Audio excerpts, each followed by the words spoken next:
Jesus began his mission after 30 years of living as an ordinary man. After being baptized by John in the Jordan River, the heavens opened.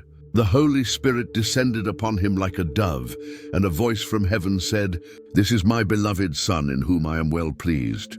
Immediately after, Jesus went into the wilderness, where he spent 40 days being tempted, but he did not give in. It was now time to begin his public ministry and reveal his divine power through signs and wonders that defied explanation. These first miracles weren't just displays of supernatural ability, they were evidence of his identity and mission. Let's now follow all the miracles of Jesus in a single video. In John chapter 2, verses 1 to 11, we read about Jesus' first miracle. It took place in a small village called Cana in Galilee during a wedding celebration. Jesus' mother was there, and Jesus and his disciples had also been invited to the wedding. These celebrations could last for several days, and the whole community would usually take part. During the festivities, something disastrous happened. The wine ran out. For the hosts, this wasn't just a minor inconvenience. In that culture, it meant deep shame and embarrassment for the newlyweds and their families. Mary, the mother of Jesus, noticed the problem and went directly to him. "They have no more wine." She didn't explicitly ask for a miracle, but she knew Jesus could handle the situation. Jesus replied, "Woman, what does that have to do with you and me? My hour has not yet come." Mary simply told the servants, "Do whatever he tells you." She had complete confidence that Jesus would take care of it, even though he hadn't promised to do anything. Nearby stood 6 large stone jars. Jesus told the servants, "Fill the jars with water." Each jar could hold between 80 and 120 liters, and they filled them to the brim, over 500 liters in total. Then Jesus said, "Now draw some out and take it to the master of the banquet." The servants did as they were told, and when the banquet master tasted the liquid, he was stunned. The water had turned into wine.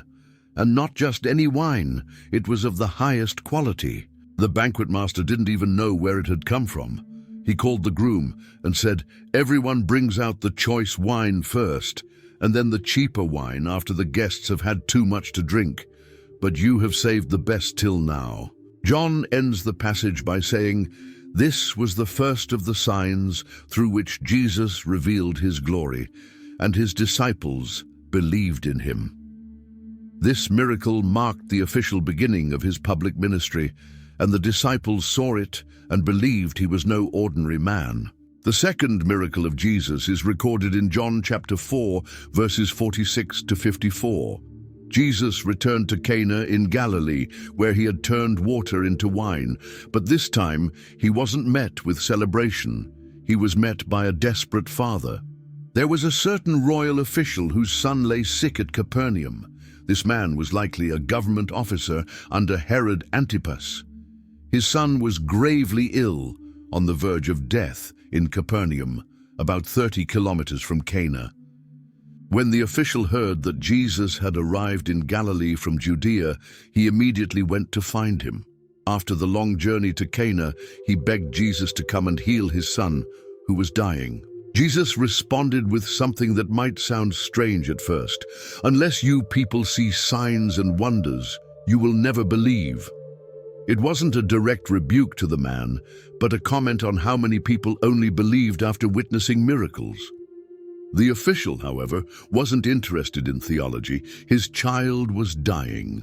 "Sir, come down before my child dies," he pleaded, showing just how urgent the situation was. Instead of traveling back with him, Jesus simply said, "Go, your son will live." No dramatic ceremony, no laying on of hands. Jesus didn't even see the boy. He just spoke a few words from afar, and that was enough. The passage says, "The man took Jesus at his word and departed." This official showed remarkable faith. With nothing more than Jesus' promise, he turned and began the long journey home, without insisting Jesus come along. The next day, while he was still on his way, his servants met him with wonderful news. "Your son is alive." Naturally, he asked them what time the boy had begun to recover. They answered, "Yesterday, at 1 in the afternoon, the fever left him." The father realized that this was the exact moment when Jesus had said, "Your son will live." It wasn't a coincidence, it was a miracle. The Bible concludes by saying that he and his whole household believed. Not just the official, but his entire family and staff became followers of Jesus because of this powerful miracle. The third miracle of Jesus is found in Luke chapter 5, verses 1 to 11. This miracle not only revealed Jesus' power over nature, but also led a few ordinary men to make the radical decision to leave everything behind and follow him. Jesus was standing by the lake of Gennesaret, also known as the Sea of Galilee. So many people crowded around him to hear the word of God that he needed more space. He saw at the water's edge 2 boats, left there by fishermen who were washing their nets. These fishermen had worked all night without success and were now cleaning their nets to store them until the next outing. Jesus got into one of the boats, the one belonging to Simon, also called Peter, and asked him to push out a little from shore. Then he sat down and taught the people from the boat. He used the boat as a natural platform, and the water helped project his voice to the crowd on the shore. When he finished speaking, he said to Simon, "Put out into deep water and let down the nets for a catch." This request challenged all of Peter's professional experience as a fisherman. He knew that the best time to fish was during the night, not in the middle of the day. On top of that, deep waters weren't the ideal spot for the type of fish they usually caught. Simon answered sincerely, "Master, we've worked hard all night and haven't caught anything, but because you say so, I will let down the nets." Even though he doubted the outcome, Peter trusted Jesus' instruction. What happened next was simply unbelievable, even for seasoned fishermen. When they had done so, they caught such a large number of fish that their nets began to break. The fish appeared all at once, and in such abundance that the nets, designed to handle a solid load, began to tear under the weight. So they signaled their partners in the other boat to come and help them, and they came and filled both boats so full that they began to sink. The catch was so extraordinary they needed 2 boats, and even then both were so overloaded that they started to sink. When Simon Peter saw this, he fell at Jesus' knees and said, "Go away from me, Lord. I am a sinful man." The sheer magnitude of the miracle made Peter realize he was in the presence of someone extraordinary, someone with divine power. His natural reaction was to feel his own unworthiness in light of such greatness. For he and all his companions were astonished at the catch of fish they had taken, and so were James and John, the sons of Zebedee, Simon's partners. All of them, professional fishermen who knew the lake like the back of their hands, were absolutely stunned. They knew what had just happened could not be explained by any natural means. Then Jesus said to Simon, "Don't be afraid. From now on you will fish for people." With those words, Jesus announced a complete transformation in Peter's life. From fishing for fish, he would become a fisher of people, bringing them into the kingdom of God. The fourth miracle of Jesus is recorded in Mark 1:21-28 and Luke 4:33-37. This miracle revealed Jesus' authority over evil spiritual forces, and it took place in a place of worship during a religious service. They went to Capernaum, and when the Sabbath came, Jesus went into the synagogue and began to teach. Capernaum was a major town in Galilee, located near the sea, and it would later become a central base for Jesus' ministry. It was the Sabbath, the Jewish day of rest and worship, and Jesus took part in the synagogue service. The people were amazed at his teaching, because he taught them as one who had authority, not as the teachers of the law. Unlike the religious teachers of the time, Jesus didn't cite other rabbis as sources of authority. He spoke with his own authority, offering fresh insight into the scriptures. Suddenly, something disturbing occurred. Just then a man in their synagogue who was possessed by an impure spirit cried out, "What do you want with us, Jesus of Nazareth? Have you come to destroy us? I know who you are, the Holy One of God." The presence of Jesus instantly exposed the presence of evil. The impure spirit, through the possessed man, identified Jesus not only by name, but also by his divine title, the Holy One of God. The demons recognized Jesus' true identity, even when many people did not. Jesus responded with absolute authority. "Be quiet. Come out of him." There was no elaborate ritual, no lengthy prayer, no struggle, just a direct and powerful command. The result was immediate. The impure spirit shook the man violently and came out of him with a shriek. The people's reaction was one of complete astonishment. The people were all so amazed that they asked each other, "What is this?" A new teaching, and with authority. He even gives orders to impure spirits, and they obey him. They had never seen anything like it. The exorcists of the time relied on complex rituals and magical formulas, often without success. Jesus, with just a word, cast out the demon instantly. News about him spread quickly over the whole region of Galilee. This public miracle, witnessed by many in a religious setting, caused Jesus' fame to spread rapidly. People from all over the region began to seek him out, bringing their sick and afflicted. The fifth miracle of Jesus is described in Matthew 8:14-15, Mark 1:29-31, and Luke 4:38-39. This miracle shows Jesus healing someone in a family setting, right after the dramatic scene in the synagogue. As soon as they left the synagogue, they went with James and John to the home of Simon and Andrew. After the synagogue service where Jesus had cast out the demon, he went with his disciples to Peter's home, likely for a Sabbath meal. It seems Peter was married, and his mother-in-law lived with them. Simon's mother-in-law was in bed with a fever, and they immediately told Jesus about her. The family was clearly concerned about her condition. At that time, without antibiotics or modern medicine, a high fever could be extremely dangerous, even fatal. It was serious enough that they brought it to Jesus' attention as soon as he arrived. Jesus didn't hesitate, so he went to her, took her hand, and helped her up. The fever left her, and she began to wait on them. In Mark's account, the text simply says, he helped her up.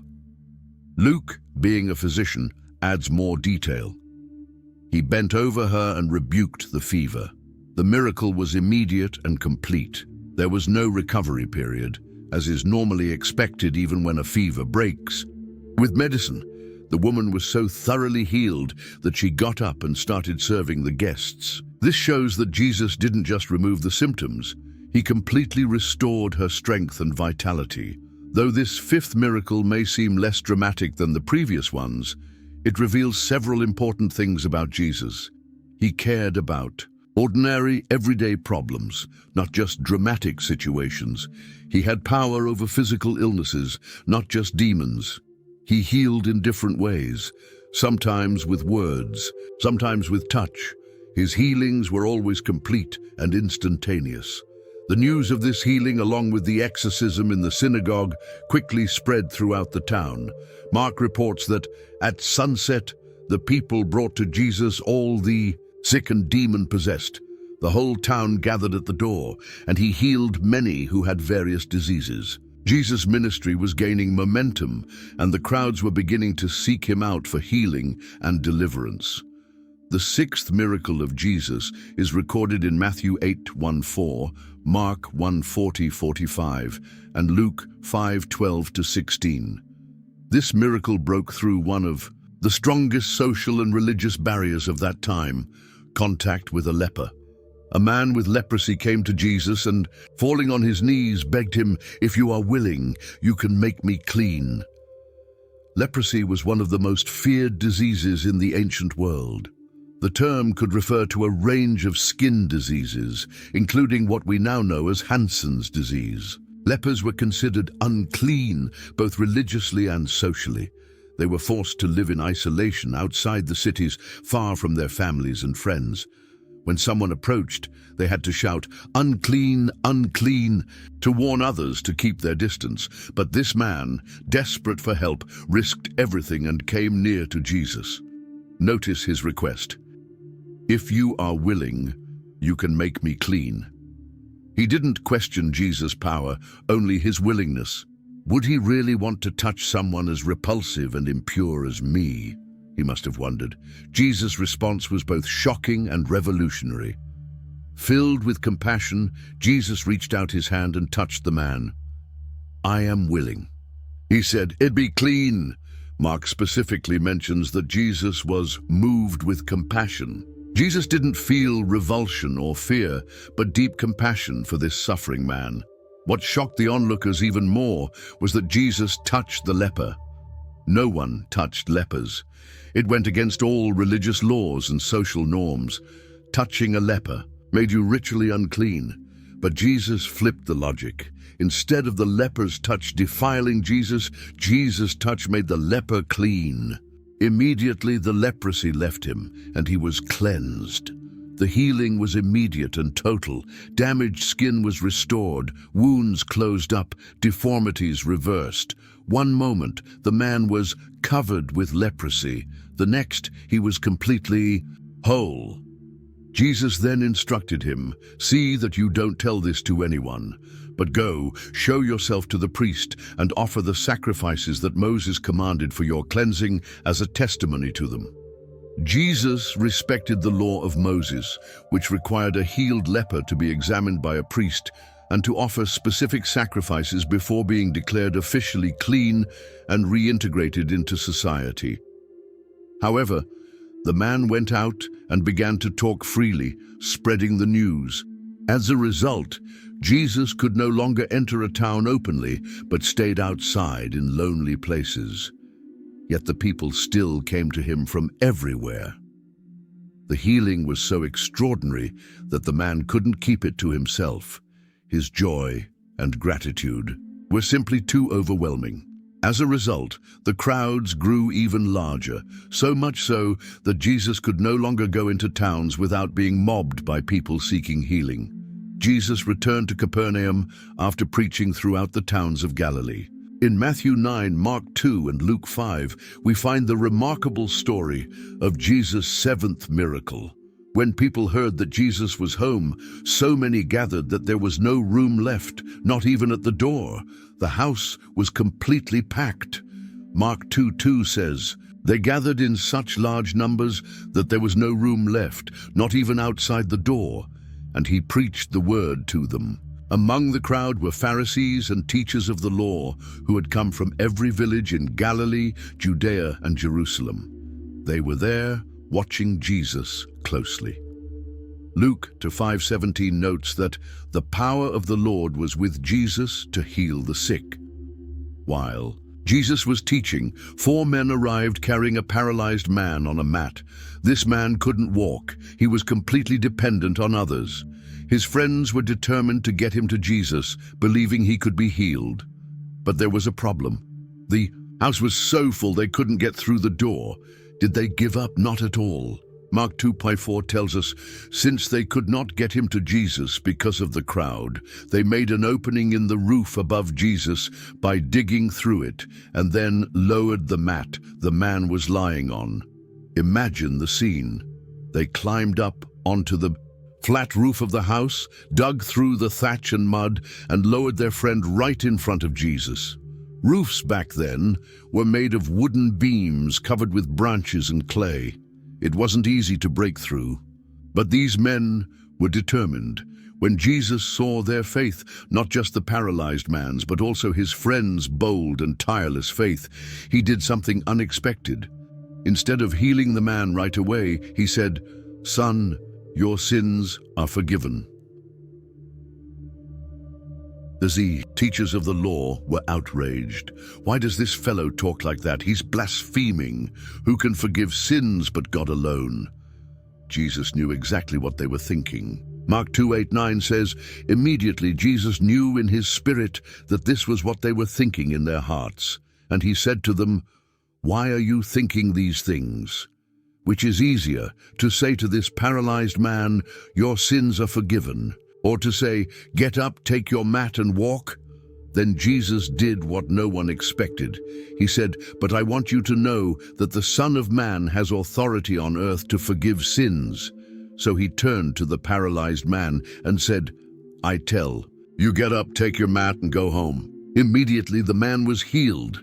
He stood up, picked up his mat, and walked out in front of everyone. The man who moments earlier couldn't move a finger was now walking perfectly." Mark 2:12 records the crowd's reaction. He got up, took his mat, and walked out in full view of them all. This amazed everyone, and they praised God, saying, "We have never seen anything like this." This miracle showed that Jesus had authority not just to heal bodies, but also to forgive sins, something only God could do. He used the visible physical healing as proof of his invisible spiritual authority. Jesus' eighth miracle is recorded in Matthew chapter 8 and Luke chapter 7. This story reveals Jesus' power to heal from a distance and his amazement at the faith of a foreigner. After Jesus had finished speaking to the people in Capernaum, a Roman centurion came to him for help. Centurions were Roman army officers in charge of 100 soldiers. Jews typically disliked the Romans as they were foreign occupiers ruling their land, but this centurion was different. Luke 7:4-5 tells us that the Jewish leaders spoke well of him. When they came to Jesus, they pleaded earnestly with him, "This man deserves to have you do this, because he loves our nation and has built our synagogue." The centurion had a servant whom he deeply valued, but the servant was gravely ill, near death.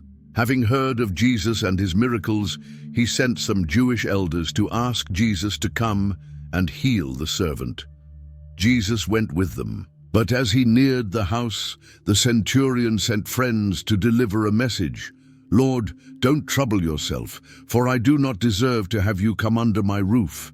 That is why I did not even consider myself worthy to come to you. But say the word, and my servant will be healed." What an incredible declaration. The centurion continued, "For I myself am a man under authority, with soldiers under me. I tell this one, 'Go,' and he goes, and that one, 'Come,' and he comes. I say to my servant, 'Do this,' and he does it." The centurion completely understood how authority works. As a military officer, his commands were obeyed. Likewise, he recognized that Jesus had authority over illness and could simply command it to leave, without needing to be physically present. Luke 7:9 says, "When Jesus heard this, he was amazed at him, and turning to the crowd following him, he said, 'I tell you, I have not found such great faith even in Israel.'" Jesus was amazed. A Roman soldier, a Gentile, had shown more faith than the people of Israel themselves. Jesus didn't need to enter the centurion's house. His word alone was enough, and so it happened. Matthew 8:13 records, "Then Jesus said to the centurion, 'Go, let it be done, just as you believed it would.' And his servant was healed at that moment. When the messengers returned to the centurion's home, they found the servant completely healed. Jesus had performed a miracle at a distance, without even seeing the sick servant, simply because of the centurion's great faith. Jesus' ninth miracle is described only in Luke 7:11-17. It is one of his most touching miracles, demonstrating his power even over death. Soon afterward, Jesus went to a town called Nain, and his disciples and a large crowd went along with him. Nain was a small town about 40 kilometers, 25 miles, from Capernaum. Jesus and his followers had traveled a good distance to get there. Luke 7:12 says, "As he approached the town gate, a dead person was being carried out, the only son of his mother, and she was a widow. and a large crowd from the town was with her. It was a meeting of two processions, one following Jesus, full of life and hope, the other following a corpse, full of sorrow and mourning. The woman's situation was heartbreaking. She had already lost her husband, and now her only son had died. In that society, without a husband or son to support her, her future looked bleak. She would likely face poverty, with no one to care for her in old age. When the Lord saw her, his heart went out to her, and he said, "Don't cry." Jesus was moved by her pain. He felt her sorrow deeply. Then he went up and touched the bier they were carrying him on, and the bearers stood still. What Jesus did was shocking. Touching a bier, a kind of stretcher for carrying the dead, made a person ritually unclean according to Jewish law. Interrupting a funeral procession was bold and unexpected. Then Jesus said, "Young man, I say to you, get up." He spoke directly to the dead man, as if he could hear. And he did. The dead man sat up and began to talk, and Jesus gave him back to his mother. Imagine the scene. A young man, moments from burial, suddenly sits up and starts speaking, and Jesus tenderly hands him back to his mother, turning her grief into unspeakable joy. The crowd reacted with awe and praise. Luke 7:16-17 says, "They were all filled with awe and praised God. A great prophet has appeared among us," they said. "God has come to help his people." This news about Jesus spread throughout Judea and the surrounding country. This miracle was different from the others. Jesus wasn't asked to help. No one approached him. He simply encountered a moment of deep need and acted out of compassion. And for the first time, he raised someone from the dead, demonstrating his complete authority over death. Jesus' 10th miracle is recorded in Matthew 12, Mark 3, and Luke 6. It shows Jesus challenging rigid interpretations of the law in order to bring healing and restoration. On another Sabbath, he went into the synagogue and was teaching, and a man was there whose right hand was shriveled. The Sabbath was the Jewish sacred day of rest. According to the religious leaders' interpretations, doing any kind of work, including healing, was forbidden on the Sabbath, unless it was a matter of life and death. The Pharisees and the teachers of the law were closely watching Jesus, hoping he would do something they could use against him. Luke 6:7 says, "The Pharisees and the teachers of the law were looking for a reason to accuse Jesus, so they watched him closely to see if he would heal on the Sabbath." Jesus knew exactly what they were thinking, so he said to the man with the shriveled hand, "Stand up and come here to the front." The man stood up and faced everyone. Then Jesus asked the Pharisees a crucial question: which is lawful on the Sabbath, to do good or to do evil, to save life or to destroy it? In Mark 3:4, we read that they remained silent. They had no answer to such a direct question. Then Jesus looked around at them all and said to the man, "Stretch out your hand." He stretched it out, and his hand was completely restored. Just imagine the scene. A man trying to stretch out a hand he likely hadn't been able to move in years, and right there, in front of everyone, it became completely normal. His fingers extended, the muscles regained strength, the skin returned to its natural color. It was an instant, complete transformation. The reaction of the Pharisees and teachers of the law was astonishing. Instead of rejoicing over the man's healing, they became furious. Luke 6:11 says, "But they were furious and began to discuss with one another what they might do to Jesus." Mark 3:6 is even more direct. Then the Pharisees went out and began to plot with the Herodians how they might kill Jesus. The Herodians were a political group that supported King Herod. Normally, the Pharisees and the Herodians were enemies, but their hatred for Jesus united them. This miracle was a turning point in Jesus' ministry. By healing on the Sabbath, he showed that the law was made to benefit people, not to prevent compassion and healing.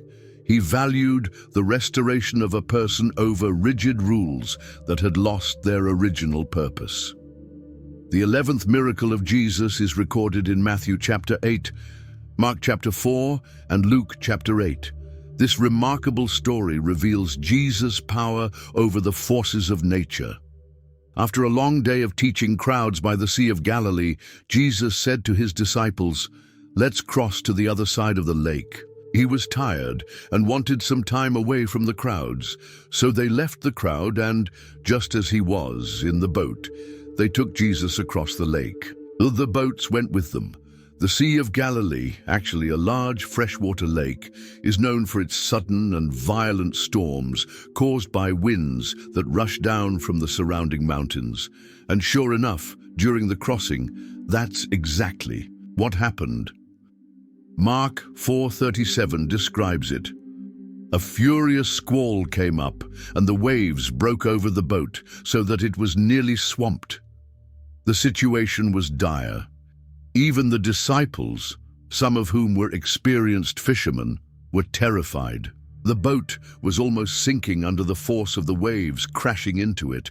And where was Jesus during all this? Jesus was in the stern, sleeping on a cushion. He was so exhausted from the intense work of ministering to the crowds that he slept deeply, even through a violent storm.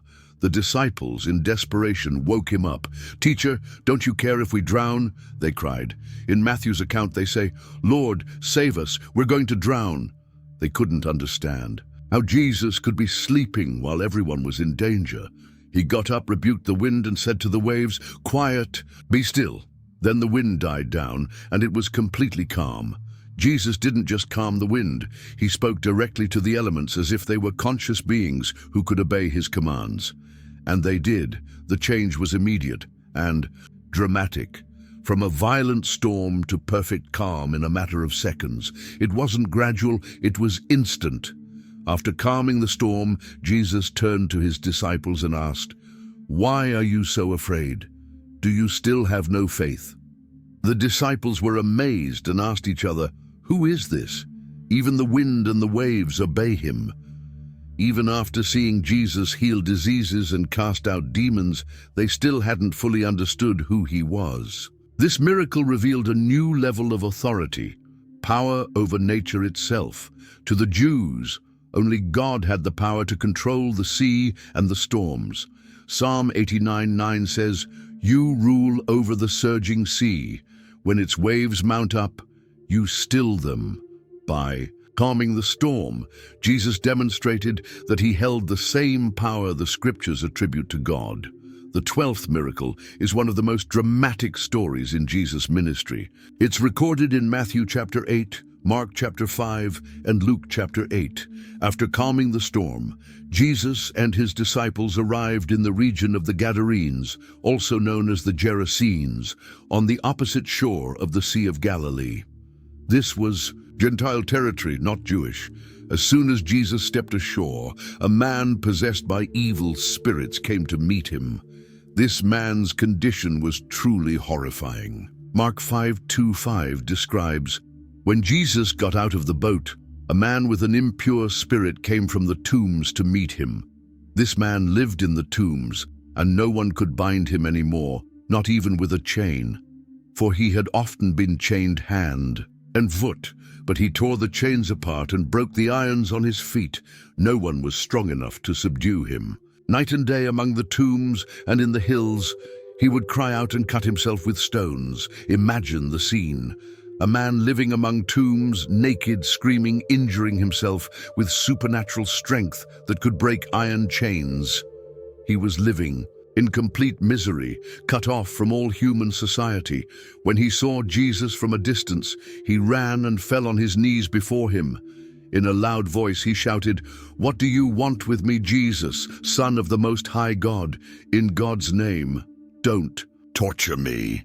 Even the demons recognized who Jesus really was. Jesus asked him, "What is your name?" "My name is Legion," he replied, "for we are many." A Roman legion was made up of about 6,000 soldiers. This indicated that a multitude of demons were tormenting that man. The demons begged Jesus not to send them out of that region. Nearby, a large herd of pigs was grazing on the hillside. The demons pleaded with Jesus, "Send us into the pigs, so we may enter them." Jesus gave them permission, and the impure spirits came out of the man and entered the pigs. The herd, about 2,000 pigs, rushed down the steep bank, plunged into the lake, and drowned. Those tending the pigs ran off and reported what had happened in the town and countryside. People came out to see for themselves. When they reached Jesus, they saw the man who had been possessed by the legion sitting there, dressed and in his right mind, and they were afraid.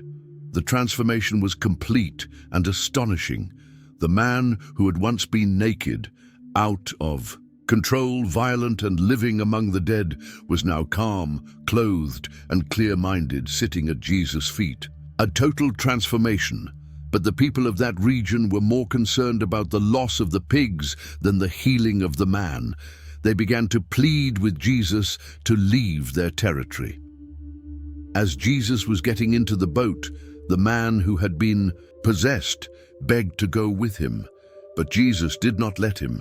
Instead, he said, "Go home to your family and tell them how much the Lord has done for you and how he has had mercy on you." Luke 8:39 adds that Jesus said, "Return home and tell how much God has done for you." So the man went away and began to tell throughout the town how much Jesus had done for him. And everyone was amazed. This miracle showed Jesus' absolute power over evil forces, even when they were many. It also revealed his desire to bring deliverance to people outside the Jewish community, people considered unclean by religious standards. Jesus was always surrounded by people in need of his help. Some were powerful and influential. Others were poor and forgotten by society. The 13th miracle shows how Jesus treated everyone with equal care and attention. In Matthew chapter 9, Mark chapter 5, and Luke chapter 8, we find the story of a woman who had been suffering from bleeding for 12 years. Mark 5:25-26 describes her pain clearly. And a woman was there who had been subject to bleeding for 12 years. She had suffered a great deal under the care of many doctors and had spent all she had, yet instead of getting better, she grew worse. 12 years. Just imagine how long that is. During all that time, she couldn't live a normal life. According to Jewish law, a woman with bleeding was considered unclean. She wasn't allowed to touch anyone or be touched. She couldn't worship at the temple. Anything she touched became unclean. She lived in complete social isolation. And that wasn't all. The Bible says she had spent all her money on doctors, but instead of improving, her condition got worse. She was left hopeless, penniless, and without prospects for healing. Then she heard about Jesus. Word of his miracles was spreading everywhere. Luke 8:43-44 says, "And a woman who had been subject to bleeding for 12 years, but no one could heal her, came up behind him and touched the edge of his cloak, and immediately her bleeding stopped." Look how she approached quietly from behind, hidden in the crowd. She didn't want to be noticed. Why? Because legally she shouldn't have been there. Her touch would make others ritually unclean. And after so many years of rejection, she probably felt deeply ashamed. She didn't even ask Jesus to touch her or speak to her. Her thought was, if I just touch his clothes, I'll be healed. What incredible faith. She believed that even the slightest contact with Jesus would be enough, and it was. The moment her fingers touched the edge of his cloak, something extraordinary happened. Mark 5:29 says, "Immediately her bleeding stopped, and she felt in her body that she was freed from her suffering." But the story doesn't end there. Jesus knew that someone had touched him in a different way. It wasn't just a bump in the crowd. Mark 5:30 records, "At once Jesus realized that power had gone out from him. He turned around in the crowd and asked, 'Who touched my clothes?' The disciples found the question odd. After all, the crowd was pressing in on every side. Luke 8:45 shows their reaction. Peter said, "Master, the people are crowding and pressing against you." But Jesus insisted, "Someone touched me. I know that power has gone out from me." He knew healing power had flowed from him, and he wanted to find the person who had received it. Realizing she couldn't stay hidden, the woman came trembling and fell at Jesus' feet. In front of everyone, she explained why she had touched him and how she had been instantly healed. That must have been a terrifying moment for her, to reveal all of that in public, but Jesus' response was beautiful. Mark 5:34 says, "He said to her, 'Daughter, your faith has healed you. Go in peace and be freed from your suffering.'" Jesus didn't scold her for touching him or being in the crowd while considered unclean. Instead, he called her daughter, a word full of kindness and acceptance. He confirmed publicly that she was healed and sent her away in peace. After 12 long years of isolation and shame, this woman wasn't just healed physically, she was also restored socially. Jesus made a point of making her healing public so that everyone would know she was now clean and could return to a normal life in the community. The 14th miracle is directly connected to the previous one, as it happened on the same occasion. This story is recorded in Matthew chapter 9, Mark chapter 5, and Luke chapter 8. While Jesus was still speaking with the woman who had been healed from her bleeding, something urgent happened. Mark 5:21-22 says, "When Jesus had again crossed over by boat to the other side of the lake, a large crowd gathered around him while he was by the lake. Then one of the synagogue leaders, named Jairus, came, and when he saw Jesus, he fell at his feet." Jairus was an important figure in the community. As a synagogue leader, he was responsible for organizing religious services and overseeing the activities. He was respected and likely quite wealthy. But at that moment, neither his position nor his wealth could solve his most serious problem. Mark 5:23 continues, "He pleaded earnestly with him. 'My little daughter is dying. Please come and put your hands on her so that she will be healed and live.' His little girl, just 12 years old, was dying. Jesus was moved by the desperate plea of this father and began to go with him. But as we've seen, on the way there, the miracle of the woman with the issue of blood took place, causing a delay. While Jesus was still speaking with the woman, some people came from Jairus' house with devastating news. Mark 5:35 records, "While Jesus was still speaking, some people came from the house of Jairus, the synagogue leader. 'Your daughter is dead,' they said. 'Why bother the teacher anymore?' What a terrible moment for Jairus. His last hope seemed lost. If only Jesus had arrived earlier, maybe he could have healed her. But now, it was too late. Or was it? Overhearing what they said, Jesus told him, 'Don't be afraid, just believe.' In the middle of that despair, Jesus offered hope. He asked Jairus to keep believing, even when everything seemed lost. Jesus continued on to Jairus' house, but he didn't let anyone follow him except Peter, James, and John. When they arrived, they encountered a typical scene of mourning for that culture, people weeping loudly and wailing. Mark 5:38-39 describes, "When they came to the home of the synagogue leader, Jesus saw a commotion with people crying and wailing loudly. He went in and said to them, 'Why all this commotion and wailing? The child is not dead, but asleep.' The people laughed at him. They knew the girl was truly dead, not just sleeping. But Jesus was speaking metaphorically. For him, death wasn't the end, but a temporary sleep from which he could wake her up. Jesus sent everyone out and took only the girl's parents and his 3 disciples into the room where she lay. Mark 5:41-42 tells what happened next. He took her by the hand and said to her, "Talitha koum," which means, "Little girl, I say to you, get up." Immediately the girl stood up and began to walk around. She was 12 years old. At this, they were completely astonished.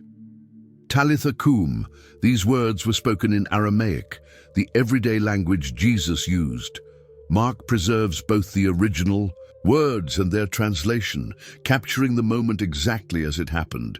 The miracle was instant and complete. The girl didn't just come back to life. She stood up and walked, showing that her restoration was perfect. She wasn't weak or dazed, but fully well. Then Jesus gave a practical instruction. He told them to give her something to eat. This detail shows both Jesus' care for basic needs and further confirms that the girl was truly alive and well, able to eat and drink. Jesus also instructed the parents not to tell anyone what had happened. Most likely, he didn't want to attract even more attention as a miracle worker, since his mission was far deeper than just performing signs and wonders. The 15th miracle is recorded in Matthew 9:27-31. This story shows how Jesus responded to persistent faith. As Jesus went on from there, 2 blind men followed him, calling out, "Have mercy on us, Son of David." These men were physically blind, but they had spiritual clarity. They called Jesus Son of David, a messianic title. Even though they couldn't see with their eyes, they recognized who Jesus truly was, the promised Messiah. The 2 men kept following Jesus, continuing to cry out for help. They didn't give up easily, even when it seemed like Jesus wasn't responding right away. Their persistence showed determination and faith. When he had gone indoors, the blind men came to him and he asked them, "Do you believe that I am able to do this?" "Yes, Lord," they replied. Jesus didn't heal them immediately. First, he tested their faith with a direct question. Their answer was simple and full of confidence. "Yes, Lord." They truly believed that Jesus had the power to restore their sight.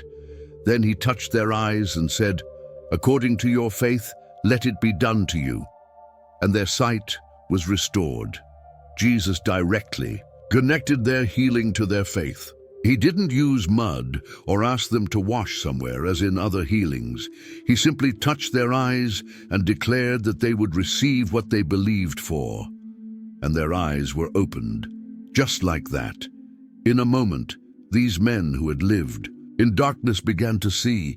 Imagine the impact of that moment, seeing colors, shapes, faces, perhaps for the first time. The joy must have been overwhelming. Jesus then gave them a specific instruction.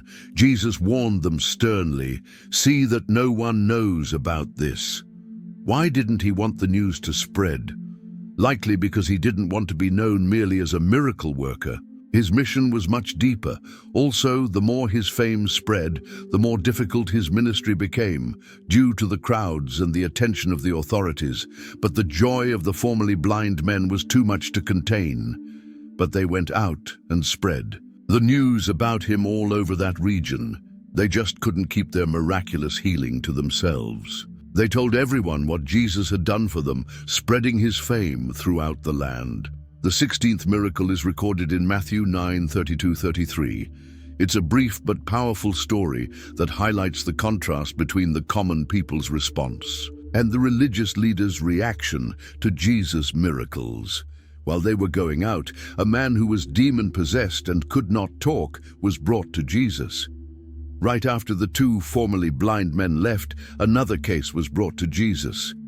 A man who couldn't speak due to demonic possession. In other possession stories we've seen, the symptoms included seizures, violent behavior, or screaming. But this case was different. The main symptom was the inability to speak. The man was mute, not due to a physical cause, but a spiritual. A demon was preventing him from speaking, and when the demon was driven out, the mute man spoke. And the crowd was amazed and said, "Nothing like this has ever been seen in Israel." Jesus didn't hesitate. He cast out the demon, and the man immediately began to speak. There was no recovery period, no therapy. The moment the demon left, he fully regained his ability to speak. The crowd's reaction was one of amazement and wonder. "Nothing like this has ever been seen in Israel." That exclamation shows that even in a country with a rich history of prophets and miracles, what Jesus was doing was unprecedented. The quantity, the variety, and the completeness of his healings and deliverances were extraordinary. But not everyone responded with admiration. Matthew 9:34 continues, "But the Pharisees said, 'He drives out demons by the prince of demons.'" Instead of acknowledging God's power at work through Jesus, the religious leaders attributed his miracles to Satan. It was a ridiculous and contradictory accusation.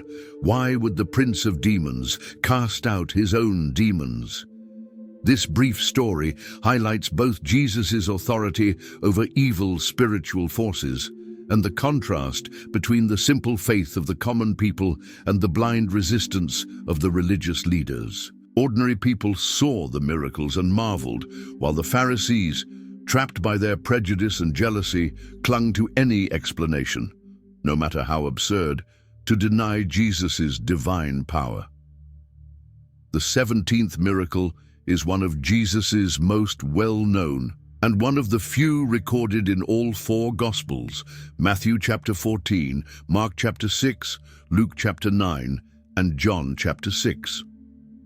Jesus was looking for a quiet place to rest with his disciples after hearing about the death of John the Baptist. Mark 6:31-32 says, "And he said to them, 'Come with me by yourselves to a quiet place and get some rest.'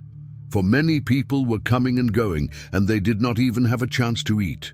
So they went away by boat to a solitary place. But the crowds figured out where they were going and followed on foot. When Jesus landed and saw the large crowd, he wasn't annoyed by the interruption to his rest.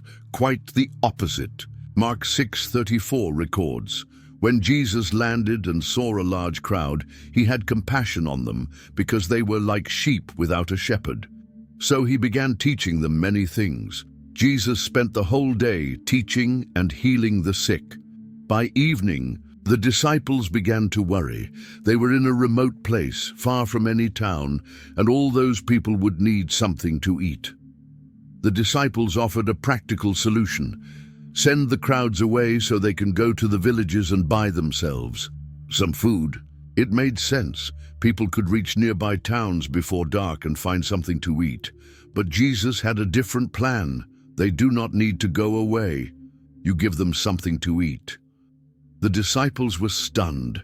How could they possibly feed so many people? John 6:7 records Philip's response. It would take more than half a year's wages to buy enough bread for each one to have a bite. A denarius was about a day's wage, so 200 denarii meant nearly a whole year's salary. Then Jesus asked, "How many loaves do you have? Go and see." After checking, Andrew replied, "Here is a boy with 5 small barley loaves and 2 small fish, but how far will they go among so many?" The loaves were likely flat and small, and the fish probably no bigger than sardines.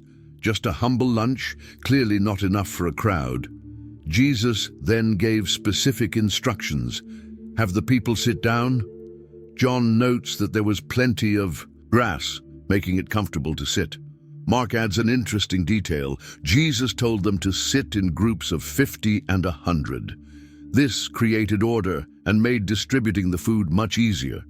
Jesus took the 5 loaves and 2 fish, looked up to heaven, gave thanks, broke the loaves, and began handing them to the disciples to distribute to the crowd. He did the same with the fish. The miracle didn't happen all at once. It seems the food multiplied as Jesus broke it. The disciples would take what he handed them, give it out, return, and find more waiting. It just kept coming. And the result? Matthew 14:20-21 records, "They all ate and were satisfied, and the disciples picked up 12 basketfuls of broken pieces that were left over." The number of those who ate was about 5,000 men. Besides women and children, everyone ate until they were full. This wasn't a snack, it was a full meal that left no one hungry. Even more incredible was the amount of leftovers, 12 full baskets, more than the food they had to begin with. And the crowd was massive, around 5,000 men, plus women and children. Including everyone, the total could easily have exceeded 10,000 people. The 18th miracle is recorded in Matthew 14, Mark 6, and John 6. This extraordinary event took place right after the feeding of the 5,000. After feeding the crowd, Jesus insisted his disciples get into the boat and go ahead of him to the other side of the sea while he dismissed the crowd. Matthew 14:22-23 says, "Immediately Jesus made the disciples get into the boat and go on ahead of him to the other side while he dismissed the crowd. After he had dismissed them, he went up on a mountainside by himself to pray. Later that night, he was there alone." Jesus wanted time alone to pray. He had just received news of John the Baptist's death and needed time to process the loss. Also, as John's Gospel tells us, he knew the crowd, amazed by the miracle of the loaves and fish, wanted to make him king by force. Jesus needed a moment away from the pressures and expectations of the people. Meanwhile, the disciples were struggling at sea. Matthew 14:24 says, "And the boat was already a considerable distance from land, buffeted by the waves because the wind was against it." Mark adds that Jesus saw them straining at the oars because the wind was against them. It was already the fourth watch of the night, between 3 and 6 a.m. The disciples had spent nearly the entire night battling the wind and waves, making little progress. Then something incredible happened. Matthew 14:25-26 records, "During the fourth watch of the night, Jesus went out to them, walking on the lake. When the disciples saw him walking on the lake, they were terrified. 'It's a ghost,' they said, and cried out in fear." Imagine the scene. In the middle of the darkness, with a rough sea all around, the disciples suddenly see a figure walking toward them on the water. It was so unthinkable, they assumed it had to be a ghost. Their fear was completely understandable, but Jesus quickly calmed them. "Take courage, it is I. Don't be afraid." It was truly Jesus, their master, doing something that defied all laws of nature, walking on water as if it was solid ground. Peter, ever impulsive, had a unique reaction. Matthew 14:28 says, "Lord, if it's you," Peter replied, "tell me to come to you on the water." That was a bold request. Peter wanted to experience the same miraculous power Jesus was displaying. Jesus simply said, "Come," and Peter stepped out of the boat and began to walk on the water toward Jesus. For a few moments, Peter actually walked on the sea. It was a miracle within a miracle. But then something changed. But when he saw the wind, he was afraid and, beginning to sink, cried out, "Lord, save me." Peter took his eyes off Jesus and started focusing on the storm around him. His fear grew, his faith weakened, and he began to sink. Immediately Jesus reached out his hand and caught him. "You of little faith," he said, "why did you doubt?" Jesus didn't let Peter drown. He reached out at once and pulled him up, saving him from the very danger Peter had asked to face. When the two of them got into the boat, the wind died down. The disciples were in awe and worshipped Jesus, saying, "Truly, you are the Son of God." This confession shows they were finally starting to grasp who Jesus really was. John adds an interesting detail. When Jesus got into the boat, they immediately reached the shore where they were headed. It seems there was a third miracle in this story, a sudden arrival at their destination. This miracle demonstrated Jesus' power over the laws of nature.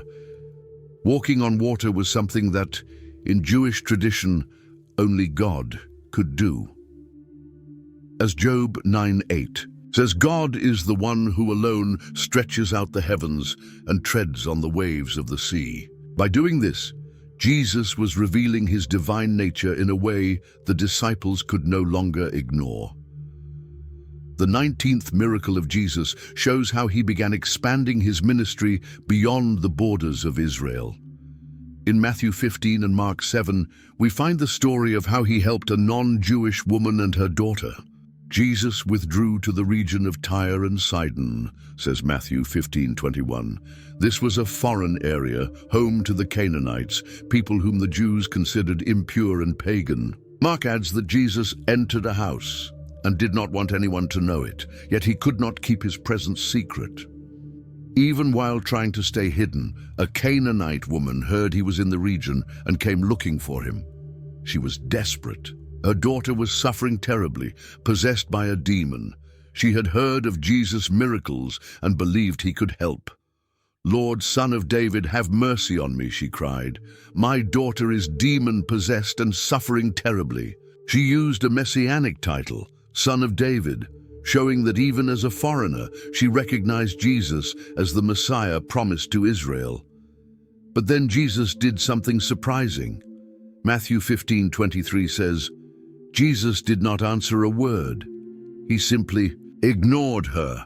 This seems odd to us, knowing Jesus as compassionate and loving.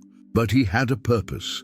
The disciples were bothered by her persistent cries and said, "Send her away, for she keeps crying out after us." They wanted Jesus to either help her quickly or get rid of her. Jesus then explained, "I was sent only to the lost sheep of Israel." He was stating his primary mission, first to the Jews, God's chosen people. But the woman didn't give up. She came closer, knelt before him, and pleaded, "Lord, help me." Jesus responded with words that seem harsh. "It is not right to take the children's bread and toss it to the dogs." At that time, Jews sometimes referred to Gentiles as dogs, a derogatory term. But notice, Jesus used the diminutive form little dogs, softening the phrase. The woman's reply showed amazing humility and faith. She said, "Yes, Lord, but even the dogs eat the crumbs that fall from their master's table." She wasn't offended by the comparison. Instead, she accepted it and used it to strengthen her request. It was as if she said, "Even if I'm not one of the chosen people, please let me have just a bit of your mercy." Jesus was moved by her response. "Woman, you have great faith," he exclaimed. "Your request is granted." And at that very moment, her daughter was healed. Mark 7:30 adds a beautiful detail. She went home and found her child lying on the bed and the demon gone. Jesus healed the girl from a distance without even seeing her. His power wasn't limited by physical presence. The 20th miracle of Jesus also took place in non-Jewish territory. In Mark 7:31-37, we read how Jesus healed a man who was deaf and could hardly speak. Then Jesus left the vicinity of Tyre and went through Sidon down to the Sea of Galilee and into the region of the Decapolis. Mark 7:31 says, the Decapolis, which means 10 cities, was a region east and southeast of the Sea of Galilee, mostly inhabited by Gentiles. Jesus was clearly expanding his ministry beyond Israel's borders. In the Decapolis, some people brought Jesus a man who had 2 challenges. He was deaf and could barely talk. His friends begged Jesus to place his hand on him. Notice the care and concern they showed for their disabled friend. They personally brought him to Jesus, seeking help. Jesus did something very intentional in this case. First, Jesus took him aside, away from the crowd. Instead of performing the miracle in front of everyone, Jesus wanted a private moment with this man. This reveals his sensitivity. He didn't treat the man as a public spectacle, but with personal dignity. Next, Jesus used a very physical and visual approach.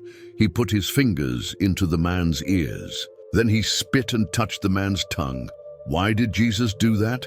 Most likely because the man couldn't hear verbal instructions. Jesus used gestures the man could see and feel, communicating in a way he could understand. He touched the very parts affected, the ears that couldn't hear and the tongue that couldn't speak properly. Then Jesus looked up to heaven, gave a deep sigh, and said to him, "Ephphatha," which means be opened. This deep sigh shows Jesus' emotion, his compassion for human suffering. Ephphatha was spoken in Aramaic, the everyday language Jesus spoke, and Mark preserved the exact word Jesus used, along with its translation. The result was immediate and complete. At this, the man's ears were opened, his tongue was loosened, and he began to speak plainly. It wasn't a gradual or partial improvement. It was an instant and perfect healing. The man who had never heard sounds could now hear perfectly, and not only that, he could speak clearly. Normally, people who've never heard have great difficulty speaking since they can't hear the sounds they're trying to imitate. But Jesus didn't just heal the physical organs. He gave the man the ability to use them fully, right away. Jesus instructed them not to tell anyone, but the more he told them, the more they spread the news. People were completely amazed and said, "He has done everything well. He even makes the deaf hear and the mute speak." That last exclamation is especially significant because it echoes a prophecy from Isaiah 35, 5-6 about the Messianic age. "Then will the eyes of the blind be opened and the ears of the deaf unstopped. Then will the lame leap like a deer and the mute tongue shout for joy." By fulfilling this prophecy, Jesus was showing that he was the promised Messiah of the Old Testament. The 21st miracle of Jesus also took place in a predominantly Gentile region. In Matthew 15, 32-39 and Mark 8, 1-10, we find the story of the second multiplication of loaves and fish performed by Jesus. During those days, another large crowd gathered. Since they had nothing to eat, Jesus called his disciples to him and said, "I have compassion for these people. They have already been with me 3 days and have nothing to eat. If I send them home hungry, they will collapse on the way, because some of them have come a long distance." Note the deep compassion of Jesus. He cared not only about the spiritual needs of the people, but also their physical needs. These people had spent 3 days listening to his teachings, and their food supplies had run out. Many had come from far away and could faint on their way home if they traveled back hungry. The disciples responded, "Where in this remote place can anyone get enough bread to feed them?" It seems they had forgotten the earlier occasion when Jesus fed 5,000 people. Or maybe they thought that miracle was a one-time exception. Jesus asked, "How many loaves do you have?" "7," they replied, "and a few small fish." Compared to the first multiplication, 5 loaves and 2 fish for 5,000 men, they now had slightly more food, 7 loaves and a few fish for a smaller crowd, 4,000 men. Jesus followed the same pattern as before. First, he told the crowd to sit down on the ground. Then he took the 7 loaves and the fish, gave thanks, broke them, and gave them to the disciples, and they in turn to the people. They all ate and were satisfied. Afterward, the disciples picked up 7 basketfuls of broken pieces that were left over. Once again, everyone ate until they were full. And again, more baskets were left over, 7, than the number of original loaves. Matthew 15:38 says, "The number of those who ate was 4,000 men, besides women and children." The crowd was slightly smaller than in the previous miracle. 5,000 men, but it was still massive. After the miracle, Jesus sent the crowd away, got into the boat and went to the region of Magadan, or Dalmanutha, as Mark refers to it. The 22nd miracle of Jesus is recorded in Mark 8:22-26. It's a unique miracle because it's the only recorded case where Jesus healed someone in 2 stages, not instantly. They came to Bethsaida, and some people brought a blind man and begged Jesus to touch him. Bethsaida was a town on the northeastern shore of the Sea of Galilee. As in many cases, we see people bringing someone in need to Jesus, showing both faith and compassion for the one suffering. Jesus didn't perform the miracle immediately in front of everyone. Instead, he took the blind man by the hand and led him outside the village. Jesus often sought privacy when performing miracles, avoiding turning them into public spectacles. The healing method was unusual. When he had spit on the man's eyes and put his hands on him, Jesus asked, "Do you see anything?" Jesus used his saliva, thought in ancient times to have healing properties, and the touch of his hands. Then he asked if the man could see anything, as if expecting some progress in the healing. The man's response was fascinating. "I see people. They look like trees walking around." He could see, but his vision was still blurry. People looked like walking trees to him. Then Jesus did something unprecedented in the Gospels. He performed a second stage of healing. Once more, Jesus put his hands on the man's eyes. Then his eyes were opened, his sight was restored, and he saw everything clearly. After healing the man, Jesus sent him home, saying, "Don't even go into the village." Jesus often instructed people not to spread news about his miracles, perhaps to prevent crowds from seeking him only for physical healing rather than for his spiritual teaching. This miracle is significant for several reasons. First, it is the only recorded instance in which Jesus healed someone in two stages rather than instantly. This shows that Jesus was not bound to a specific method or formula for healing. He adapted his approach to each individual's unique needs. Second, some scholars interpret this two-step healing as a metaphor for the disciples' gradual understanding of who Jesus truly was. Just as the man's vision was restored in stages, the disciples' spiritual insight was also developing over time. Third, this miracle took place in Bethsaida, a town where Jesus had already performed many miracles, yet its people as a whole had not repented or believed in him. In fact, in Matthew 11:21, Jesus pronounces a woe against Bethsaida for its unbelief. Perhaps this is why Jesus took the man out of the town and instructed him not to return there. Jesus' 23rd miracle is recorded in Matthew 17, Mark 9, and Luke 9. This extraordinary event is known as the transfiguration, where Jesus' divine glory was visibly revealed to 3 of his disciples. After 6 days, Jesus took Peter, James, and John, the brother of James, with him and led them up a high mountain by themselves.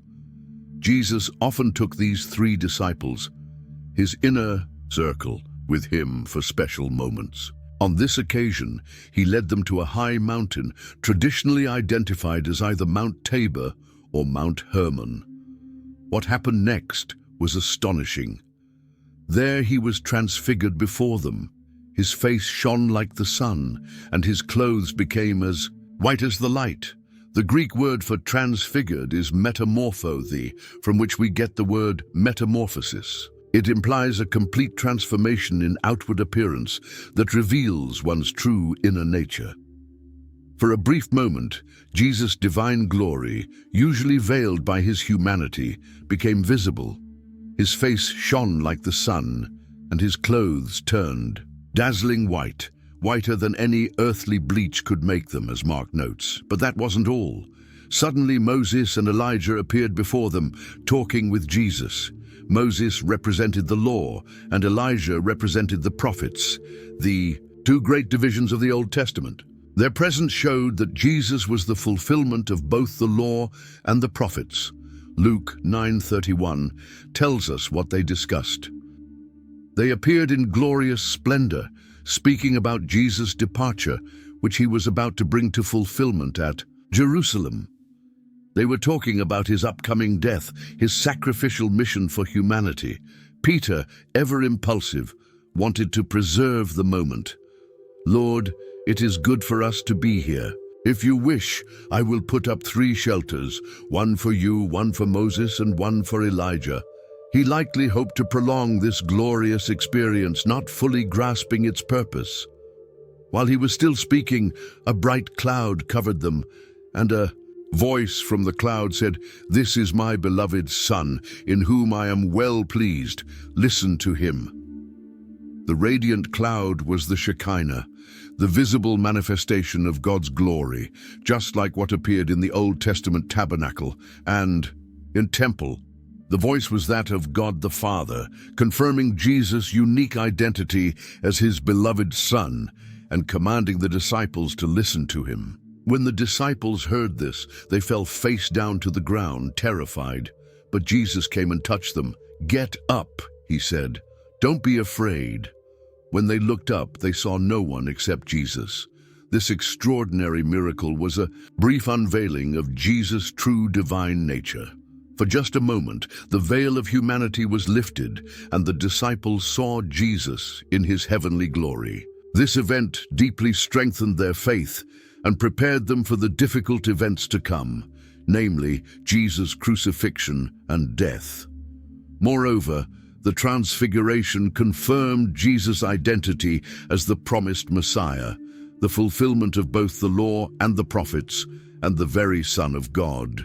Jesus' 24th miracle is recorded in Matthew 17, Mark 9, and Luke 9.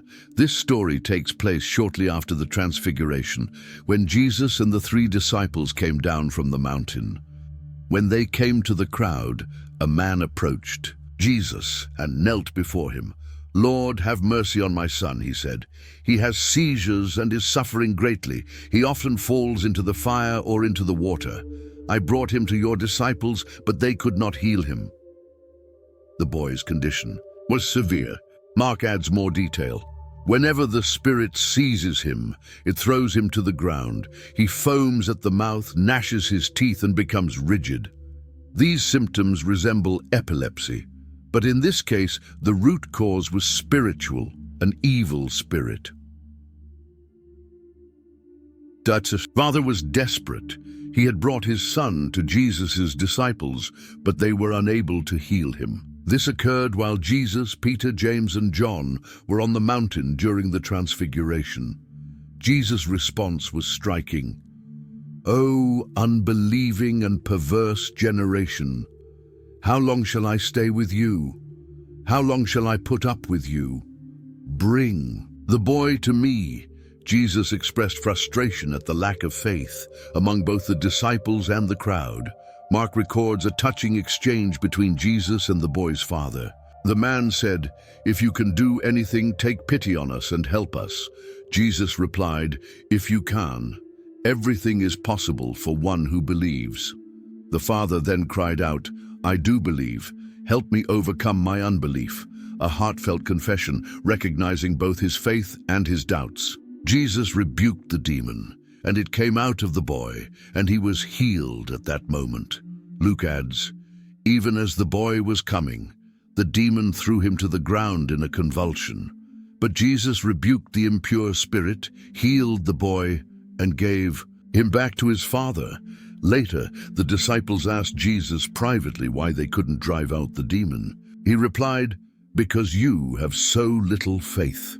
Mark adds, "This kind can come out only by prayer and fasting." This miracle revealed several important truths. First, it demonstrated Jesus' absolute power over evil spirits, even those that were particularly difficult to cast out. Second, it emphasized the importance of faith in receiving God's power. Third, it taught that some spiritual challenges require deeper levels of prayer and dependence on God.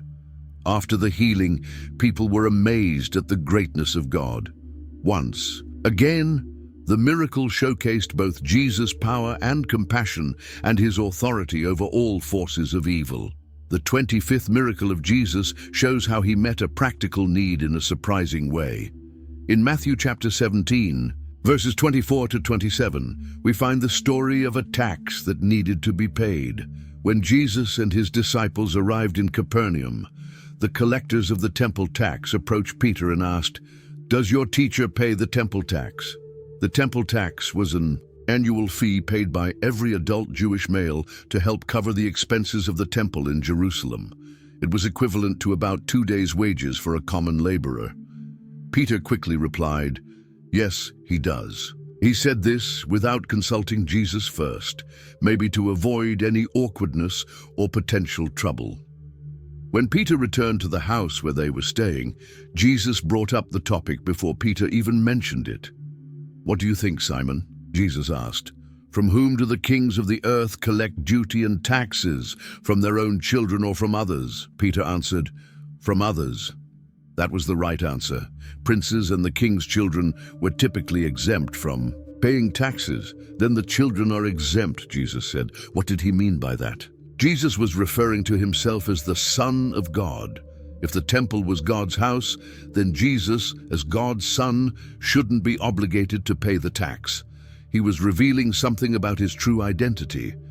However, Jesus didn't want to cause unnecessary offense or scandal, so he told Peter, "But so that we may not cause offense, go to the lake and throw out your line. Take the first fish you catch, open its mouth, and you will find a silver coin.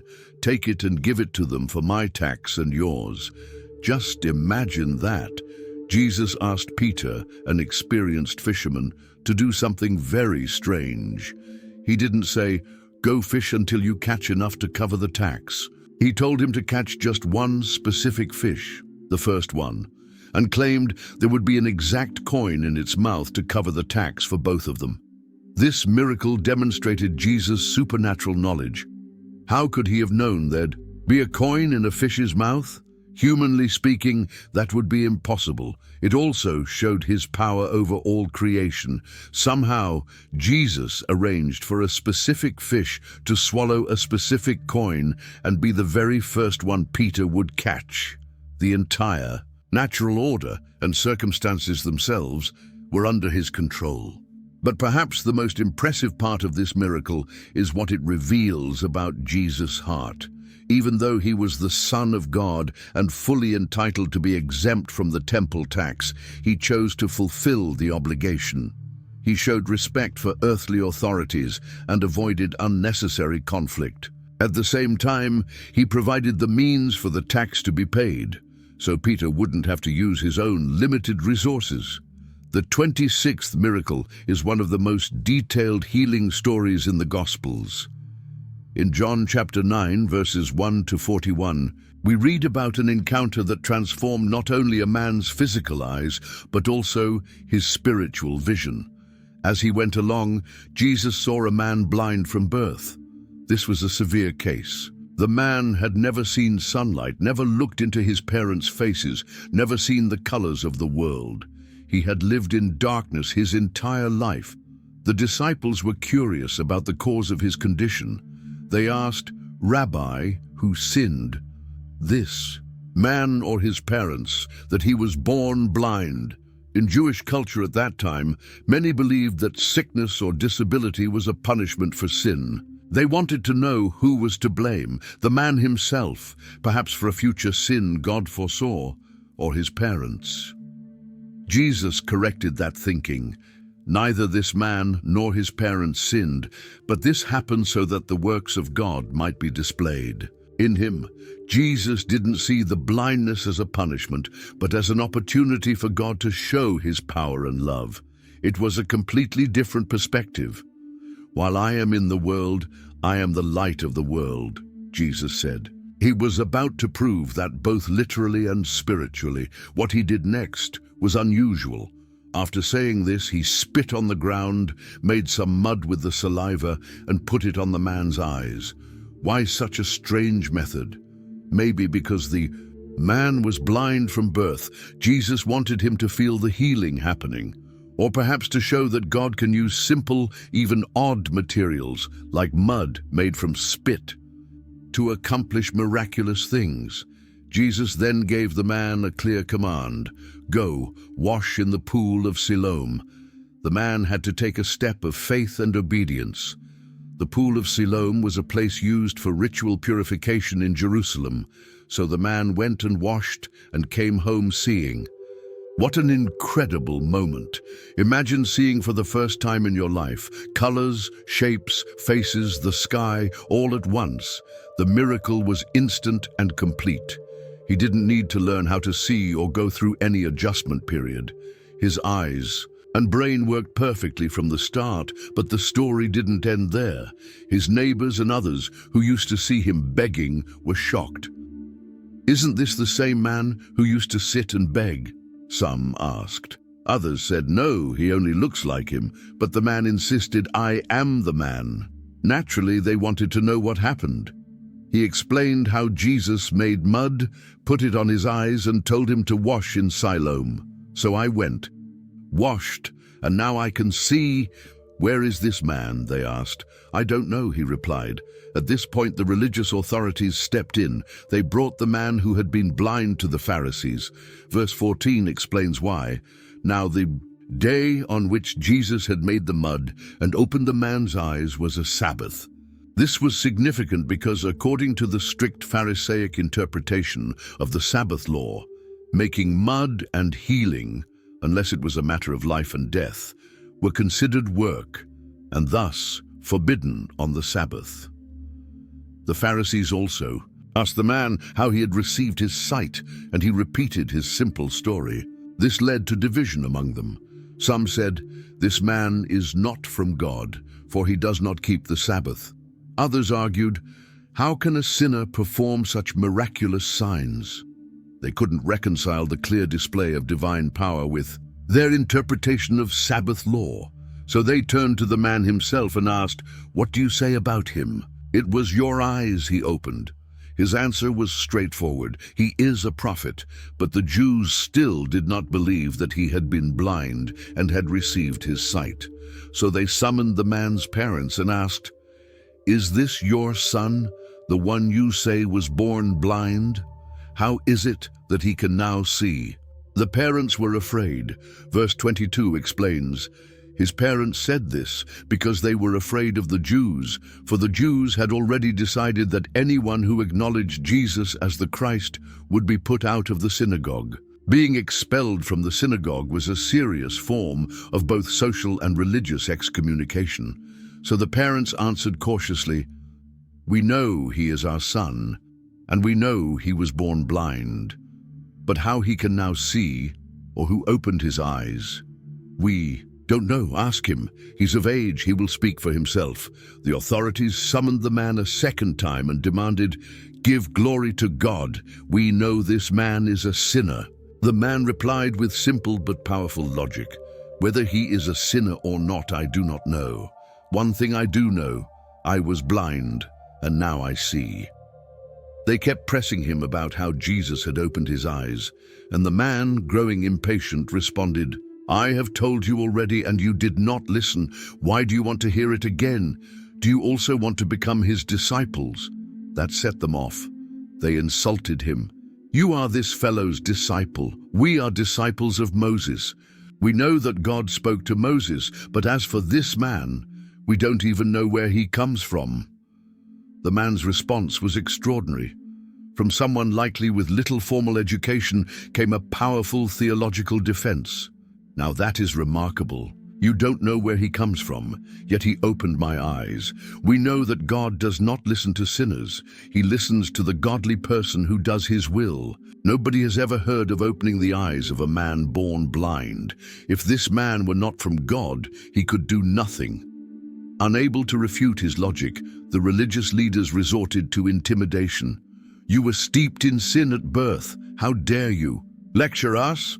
And they threw him out. Jesus heard that they had thrown him out, and when he found the man, he asked, "Do you believe in the Son of Man? Who is he, sir? Tell me so that I may believe in him." The man replied. Jesus said, "You have now seen him. In fact, he is the one speaking with you." Then the man said, "Lord, I believe," and he worshipped Jesus. Jesus ended with a profound reflection. "For judgment I have come into this world, so that the blind will see, and those who see will become blind."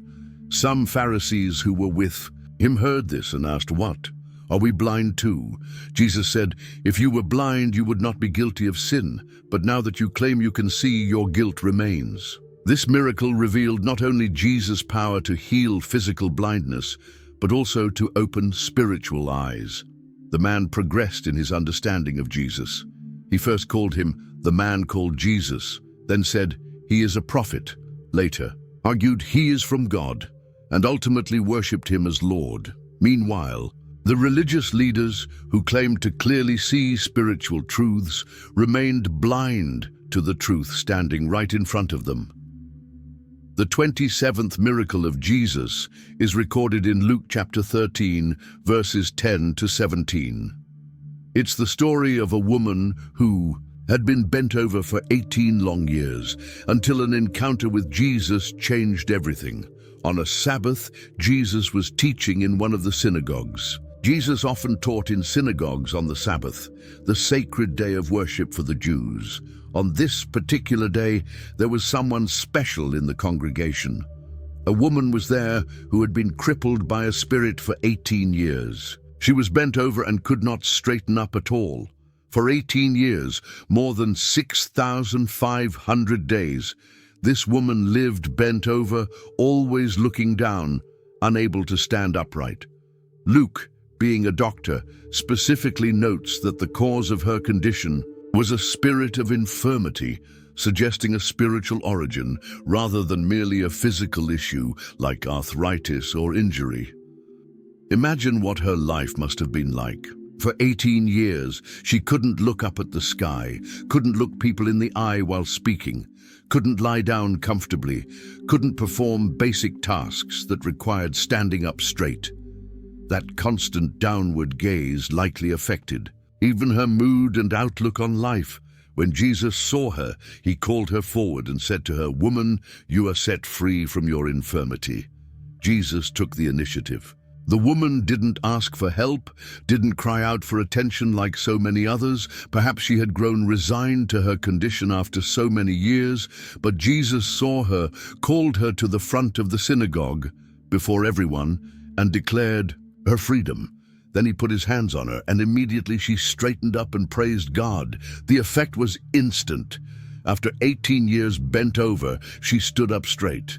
No physical therapy, no adjustment period, no pain. And the very first thing she did with her new posture was praise God. What a moment of joy and gratitude that must have been. But not everyone shared her joy. The synagogue leader was indignant because Jesus had healed on the Sabbath. He didn't confront Jesus directly, but spoke to the crowd. "There are 6 days for work, so come and be healed on those days, not on the Sabbath." This religious leader was so bound to the rules that he lost sight of their purpose. He viewed healing as work and therefore inappropriate for the Sabbath. He valued strict adherence to the letter of the law more than the restoration of a suffering human being. Jesus responded with irrefutable logic. "You hypocrites! Doesn't each of you untie your ox or donkey from the stall and lead it out to give it water on the Sabbath? Then shouldn't this woman, a daughter of Abraham, whom Satan has kept bound for 18 long years, be set free on the Sabbath day?" From what bound her? Jesus' argument was clear. If it's acceptable to care for an animal on the Sabbath, as the Pharisees themselves regularly did, how much more important it is to free a human being, a daughter of Abraham, a member of God's covenant people, from 18 years of suffering. Jesus also revealed the deeper nature of the woman's condition. She had been bound by Satan. Her affliction wasn't merely physical, it was the result of spiritual oppression. Jesus not only healed her body, he set her free spiritually. When he said this, all his opponents were humiliated, but the people were delighted with all the wonderful things he was doing. The religious leaders had no response to Jesus' logic. Their own actions condemned them. Meanwhile, ordinary people, those not shackled by rigid legalistic interpretations, could see and celebrate the powerful, liberating work of God in action. The 28th miracle of Jesus is recorded in Luke chapter 14, verses 1 to 6. This account, much like the story of the bent-over woman, also centers on a Sabbath healing and confronts religious leaders about the true meaning of the holy day. 1. Sabbath. When Jesus went to eat in the house of a prominent Pharisee, he was being carefully watched. Jesus had been invited to a meal at the home of a leading Pharisee. This wasn't just a casual get-together. The Pharisees were watching him closely, likely hoping to catch him in something they could use against him. In front of him was a man suffering from abnormal swelling of his body. The man had dropsy, or edema, a condition where fluid builds up in the body, causing swelling, often in the legs, ankles, and feet. It's painful, debilitating, and often a symptom of more serious heart, kidney, or liver issues. Interestingly, the man was positioned right in front of Jesus. This seems deliberate. Perhaps the Pharisees had placed him there as a test to see if Jesus would once again heal on the Sabbath. Jesus asked the Pharisees and experts in the law, is it lawful to heal on the Sabbath or not? Jesus, knowing their thoughts, went straight to the heart of the issue. He raised the question himself before even healing the man, but they remained silent. They didn't want to commit. If they said yes, they couldn't criticize him. If they said no, they'd come across as heartless in front of everyone. Seeing their silence, Jesus took hold of the man, healed him, and sent him on his way. There was no hesitation, no ceremony. Jesus simply touched the man, healed him, and let him go. The healing was immediate and complete. The swelling vanished, and the man was restored. Afterward, Jesus challenged them with a question that exposed their hypocrisy. If one of you has a child or an ox that falls into a well on the Sabbath, will you not immediately pull it out? This was similar to what he'd said about the woman with the bent back. The point was obvious. They themselves would break Sabbath norms in emergencies involving loved ones or even animals, and they had nothing to say. Once again, the Pharisees were speechless. Jesus' logic was airtight. Human well-being should always take precedence. The 29th miracle is one of the most dramatic and powerful in all of Jesus' ministry. Found in John chapter 11, verses 1 to 44, it tells the extraordinary story of the raising of Lazarus. Now a man named Lazarus was sick. He was from Bethany, the village of Mary and her sister Martha. Lazarus and his sisters were close friends of Jesus. He often stayed at their home in Bethany, just a couple of miles outside Jerusalem. This, Mary, whose brother Lazarus now lay sick, was the same one who poured perfume on the Lord and wiped his feet with her hair. John is referencing an event he'll describe later in chapter 12, where Mary anoints Jesus' feet with expensive perfume. So the sisters sent word to Jesus, "Lord, the one you love is sick." Notice what the message said. They didn't ask him to come. They simply informed him of the situation. They trusted Jesus' love for Lazarus and believed he would respond as he saw best. Jesus' reaction was unexpected. When he heard this, Jesus said, "This sickness will not end in death. No, it is for God's glory, so that God's Son may be glorified through it." Jesus already knew the outcome. He understood the greater purpose behind Lazarus' illness. Now Jesus loved Martha and her sister and Lazarus, so when he heard that Lazarus was sick, he stayed where he was 2 more days. This deliberate delay seems odd. If Jesus loved them so much, why didn't he go immediately? Because he had something greater in mind. After 2 days, he said to his disciples, "Let us go back to Judea." The disciples were concerned. "Rabbi, a short while ago the Jews there tried to stone you, and yet you are going back?" It was dangerous. Judean religious leaders were looking to kill him. Jesus replied with a metaphor about walking in light versus darkness, then said plainly, "Our friend Lazarus has fallen asleep, but I am going there to wake him up." The disciples misunderstood. "Lord, if he sleeps, he will get better." So Jesus said it bluntly, "Lazarus is dead, and for your sake I am glad I was not there, so that you may believe. But let us go to him." Thomas, also called Didymus, said to the other disciples, "Let us also go, that we may die with him." Thomas understood the danger of returning to Judea, but he was willing to follow Jesus, even if it cost him his life.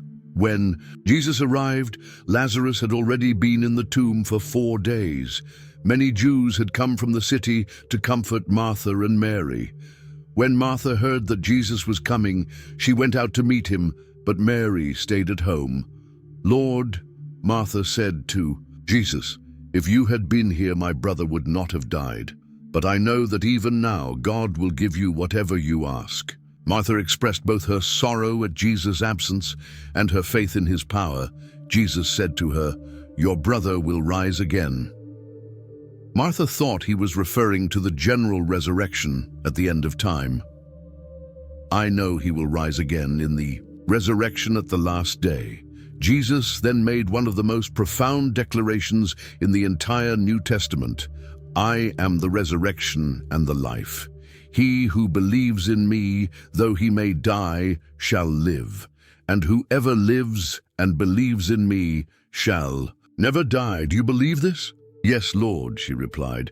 I believe that you are the Christ, the Son of God, who was to come into the world. Martha's faith was remarkable, even in the midst of deep grief. Martha went back and called her sister Mary aside, saying, "The teacher is here and is asking for you." Mary quickly went to meet Jesus, who had not yet entered the village, but was still at the place where Martha had met him. The Jews who were comforting Mary saw her leave quickly and followed her, thinking she was going to the tomb to weep there. When Mary reached the place where Jesus was and saw him, she fell at his feet and said, "Lord, if you had been here, my brother would not have died." She echoed Martha's words. Perhaps the two sisters had spoken about this during their days of mourning. When Jesus saw her weeping, and the Jews who had come along with her also weeping, he was deeply moved in spirit and troubled. Jesus was profoundly affected by their grief. "Where have you laid him?" he asked. "Come and see, Lord," they replied. Jesus wept. The shortest verse in the Bible reveals one of its deepest moments. Even knowing he would raise Lazarus in just a few minutes, Jesus wept. He felt the pain of loss and shared in the sorrow of his friends. His compassion was real and personal. Some of the Jews said, "See how he loved him." But others asked, "Could not he who opened the eyes of the blind man have kept this man from dying?" Jesus, once more deeply moved, came to the tomb. It was a cave, with a stone laid across the entrance. "Take away the stone," he said. Martha, ever the practical one, warned, "But Lord, by this time there is a bad odor, for he has been there 4 days." In that culture, without modern embalming, decomposition would have already progressed significantly. Jesus said, "Did I not tell you that if you believe, you will see the glory of God?" So they took away the stone. Then Jesus looked up and said, "Father, I thank you that you have heard me. I knew that you always hear me, but I said this for the benefit of the people standing here, that they may believe that you sent me." This prayer shows Jesus' constant communion with the Father and his desire for others to believe. Then Jesus called in a loud voice, "Lazarus, come out!" Imagine the tense silence, all eyes fixed on the dark entrance of the tomb. And then the dead man came out, his hands and feet wrapped with strips of linen and a cloth around his face. Lazarus walked out, still bound in his grave clothes. There was no doubt he had truly been dead. The linen wrappings, the stench of decay, the 4 days in the tomb, all confirmed this was a genuine resurrection miracle, not a recovery from a coma or fainting spell. "Take off the grave clothes and let him go," Jesus commanded. What an extraordinary moment it must have been. Sorrow turned into unbelievable joy, tears into laughter, mourning into celebration. The miracle had a profound impact. Many of the Jews who had come to visit Mary and had seen what Jesus did believed in him. But others went to tell the Pharisees, which accelerated the religious leaders' plans to kill Jesus. Ironically, by giving life to Lazarus, Jesus sealed his own death sentence. The 30th miracle of Jesus is recorded in Luke 17:11-19. It's a story that not only showcases Jesus' healing power, but also delivers a deep lesson on gratitude. Now on his way to Jerusalem, Jesus traveled along the border between Samaria and Galilee. Jesus was headed to Jerusalem, where he would face crucifixion. This border region was culturally significant. Jews and Samaritans typically avoided each other due to long-standing religious and ethnic tensions. As he entered a village, 10 men with leprosy met him. They stood at a distance. Leprosy, a term that likely covered a range of skin diseases. not just modern-day Hansen's disease, made a person unclean under Jewish law. Lepers were forced to live outside the community and maintain distance from healthy people. These 10 men were united by shared suffering. Under normal circumstances, Jews and Samaritans wouldn't associate, but their disease had broken down social barriers. Pain and isolation had created a small, suffering community. From afar, they raised their voices and called out, "Jesus, Master, have mercy on us." They recognized Jesus and believed he could help. Calling him Master showed respect for his authority. When he saw them, he said, "Go, show yourselves to the priests." This command aligned with the law of Moses. In Leviticus 14, the law required a healed leper to present himself to the priest, who would examine him and confirm his cleansing, allowing reintegration into society.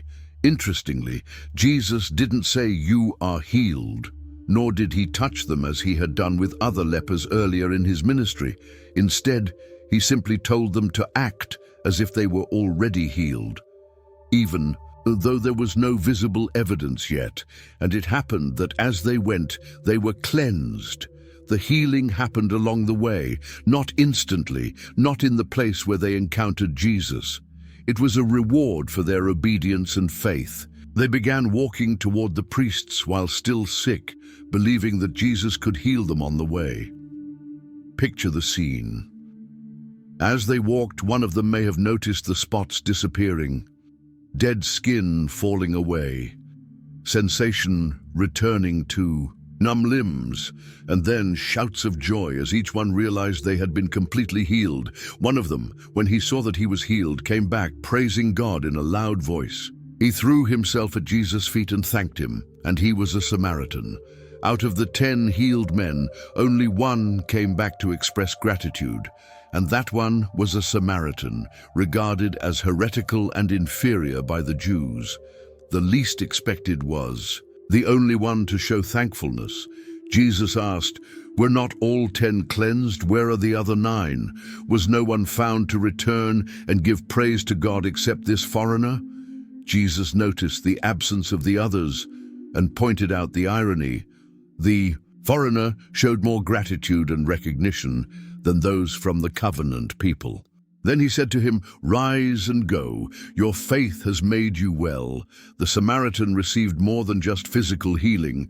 The Greek word translated as "made you well" can also mean saved, physically and spiritually. This man received both. His body was cleansed and his soul was saved. This miracle reveals how Jesus broke through social and religious barriers to bring healing and salvation. He healed both Jews and Samaritans without discrimination. It also teaches a powerful lesson about gratitude. Only 1 in 10 return to give thanks.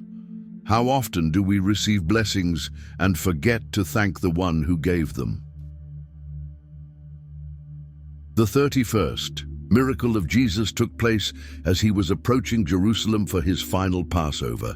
In Matthew 20, Mark 10, and Luke 18, we find the moving story of the healing of blind men near Jericho. As Jesus and his disciples were leaving Jericho, a large crowd followed him, says Matthew 20:29. Jesus was on his way to Jerusalem, where he would face the cross. The road passed through Jericho, an ancient city in the Jordan Valley. On the roadside sat 2 blind men. Mark focuses on just one and even gives his name. Bartimaeus, son of Timaeus, a blind beggar, was sitting by the roadside. Imagine the lives of these men, unable to see, dependent on the charity of others to survive, sitting day after day beside the road, calling out for help from passers-by. When they heard the crowd going by, they asked what was happening. Someone told them, "Jesus of Nazareth is passing by." That name sparked a flame of hope in their hearts. They had heard of his miracles, of the healing he brought. Without hesitation, they began to shout, "Lord, Son of David, have mercy on us." The title, Son of David, was messianic. They were acknowledging Jesus as the promised Messiah.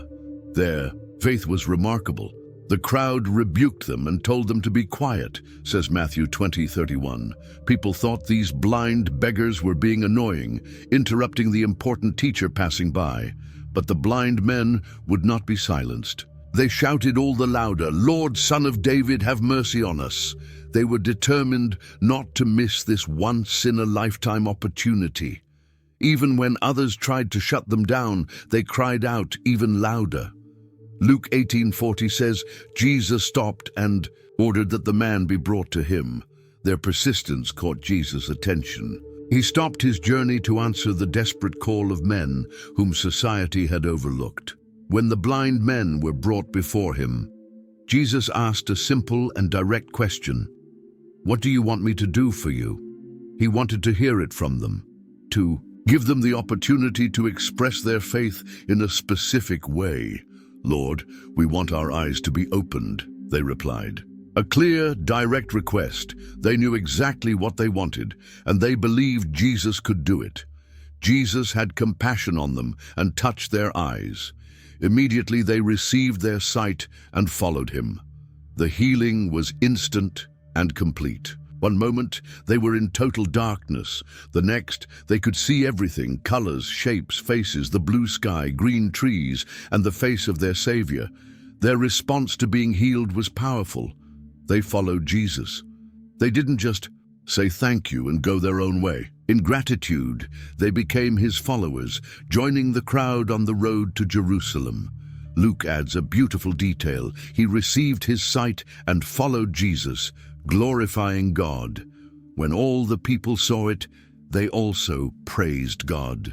This man's public testimony inspired many others to worship and glorify God as well. The 32nd miracle of Jesus is unlike any other. In Matthew 21 and Mark 11, we find the only destructive miracle recorded in the Gospels. Early in the morning, as he was on his way back to the city, Jesus was hungry, says Matthew 21:18. It was the beginning of his final week before the crucifixion. Jesus had spent the night in Bethany, a small village near Jerusalem, and was returning to the city. Seeing a fig tree by the road, he went up to it, but found nothing on it except leaves. Matthew 21:19 continues. Was it fig season? Mark 11:13 says it was not the season for figs. However, the presence of leaves usually meant there would be some early figs. So a leafy tree with no fruit made it a perfect symbol of appearance without substance. Then he said to the tree, "May you never bear fruit again." Immediately the tree withered, Matthew reports. Mark gives a slightly different timeline, stretching the event over 2 days. On the first day, Jesus cursed the fig tree. The next day, passing by the same spot, the disciples noticed it had withered from the roots. The disciples were amazed. How did the fig tree wither so quickly, they asked. This was a different kind of miracle, not a healing or a multiplication, but a judgment. Jesus used the moment to teach about faith and prayer. Truly, I tell you, if you have faith and do not doubt, not only can you do what was done to the fig tree, but even if you say to this mountain, "Be lifted up and thrown into the sea," it will happen. And whatever you ask for in prayer, if you believe, you will receive. Why did Jesus curse an innocent tree? This symbolic act was a parable in action. The fig tree represented Israel, specifically its religious leaders, who had all the outward signs of piety, the leaves, but bore no spiritual fruit that God was seeking. Jesus had just cleansed the temple, driving out merchants and money changers, because they had turned the house of prayer into a den of thieves. The curse on the fig tree was directly connected to this judgment on hollow religiosity. The 33rd miracle is the final healing Jesus performed before his crucifixion. In Luke chapter 22, verse 51, we find a brief but significant event. It was nighttime in the Garden of Gethsemane. Jesus had just prayed intensely, to the point that his sweat became like drops of blood. He knew his time of suffering had come. While he was still speaking, a crowd came up, and the man who was called Judas, one of the 12, was leading them. He approached Jesus to kiss him, says Luke 22:47. This kiss was the prearranged signal to identify Jesus to the guards coming to arrest him.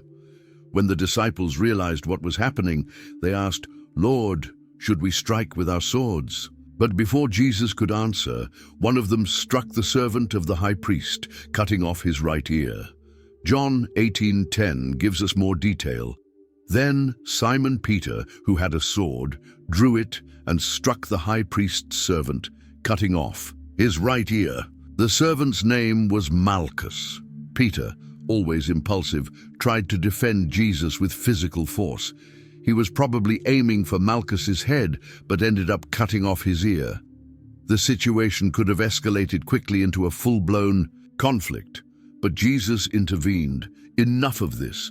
And then, in a final act of compassion before his arrest, he touched the man's ear and healed him, as Luke 22:51 recounts. This miracle stands out for several reasons. First, it's the only recorded miracle performed during Jesus' arrest. Second, it was done for someone who came to seize him, an enemy, not a follower. Third, it repaired harm caused by one of his own disciples. Even in this critical moment, Jesus demonstrated that his kingdom was not built on violence. "Put your sword back in its place," he told Peter, "for all who draw the sword will die by the sword." This final healing miracle perfectly closed Jesus' earthly ministry. From beginning to end, he showed compassion for all, friends and enemies, Jews and Gentiles, men and women, rich and poor. Even in his darkest hour, while being unjustly arrested, he reached out to heal. The 34th miracle occurred during the crucifixion of Jesus. In Matthew chapter 27, Mark chapter 15, and Luke chapter 23, we read about a supernatural phenomenon that accompanied Jesus' death. Jesus was nailed to the cross around 9 o'clock in the morning, the third hour of the day, by Roman reckoning. For 3 hours he suffered as soldiers and passers-by mocked him. Then something extraordinary happened. From noon until 3 in the afternoon, darkness came over all the land, says Matthew 27:45. From midday, the 6th hour, to 3 p.m., the 9th hour, a mysterious darkness covered the land. This was not a typical solar eclipse. Passover always took place during the full moon, making a solar eclipse astronomically impossible. Besides, a total solar eclipse lasts only a few minutes, not 3 full hours. The darkness was clearly a supernatural event. Its meaning was profound. In the Bible, darkness often symbolizes divine judgment. During the 9th plague in Egypt, darkness covered the land for 3 days. Now, as Jesus bore the sin of the world, a similar darkness fell upon the earth. During those 3 hours, Jesus experienced divine abandonment. Around 3 p.m., he cried out in a loud voice, "Eli, Eli, lama sabachthani," which means, my God, why have you forsaken me?" Jesus was quoting Psalm 22, a messianic psalm that vividly describes the Messiah's suffering. Soon after this cry, Jesus gave up his spirit. At the moment of his death, the darkness must have lifted, as the gospel accounts describe events people witnessed right afterward. The impact of this miracle was powerful. Luke 23:47-48 says, "The centurion, seeing what had happened, praised God and said, 'Surely this was a righteous man.' When all the people who had gathered to witness this sight saw what took place, they beat their breasts and went away." The Roman centurion, likely a man who had overseen many executions, recognized that this one was different. Matthew records his words as, "Truly, this was the Son of God." The supernatural darkness, along with other signs surrounding Jesus' death, convinced even this Roman soldier of Jesus' divine identity. The 35th miracle happened at the exact moment of Jesus' death. In Matthew chapter 27, Mark chapter 15, and Luke chapter 23, we read about the supernatural tearing of the temple veil. And when Jesus had cried out again in a loud voice, he gave up his spirit, says Matthew 27:50. At the exact moment of Jesus' death, something astonishing occurred in the temple in Jerusalem, about a kilometer from Golgotha. At that moment, the curtain of the temple was torn in two from top to bottom. Matthew 27:51 continues, "The temple veil was a massive, thick curtain that separated the holy place from the most holy place, the innermost part of the temple where God's presence symbolically dwelled. This veil was no ordinary curtain. According to the Jewish historian Josephus, the veil in Herod's temple was approximately 60 feet high, 30 feet wide, and as thick as the palm of a hand. It was made of fine fabric and richly embroidered. According to Jewish tradition, it was so heavy that it required 300 priests to handle it. The miracle was not just that this massive veil was torn, but the way in which it happened, from top to bottom. It wasn't torn horizontally, as would be expected if humans had done it. It was ripped vertically, starting at the top, indicating a divine cause, not a human one. The temple veil held profound meaning in the Jewish religious system. It symbolized the separation between God and humanity because of sin. Only the high priest was allowed to pass beyond this veil, and only once a year, on the Day of Atonement, to offer sacrifices for the people's sins. The tearing of this veil, at the moment of Jesus' death, symbolized the end of that separation. Jesus' sacrifice on the cross opened the way for direct access to God. As Hebrews 10:19-20 puts it, "Therefore, brothers and sisters, we have confidence to enter the most holy place by the blood of Jesus, by a new and living way opened for us through the veil, that is, his body." This miracle must have caused a great stir among the priests serving in the temple at that time. It happened during the evening sacrifice. So many priests would have been present in the holy place. Imagine their shock as they witnessed the sacred veil tear apart before their very eyes, without explanation.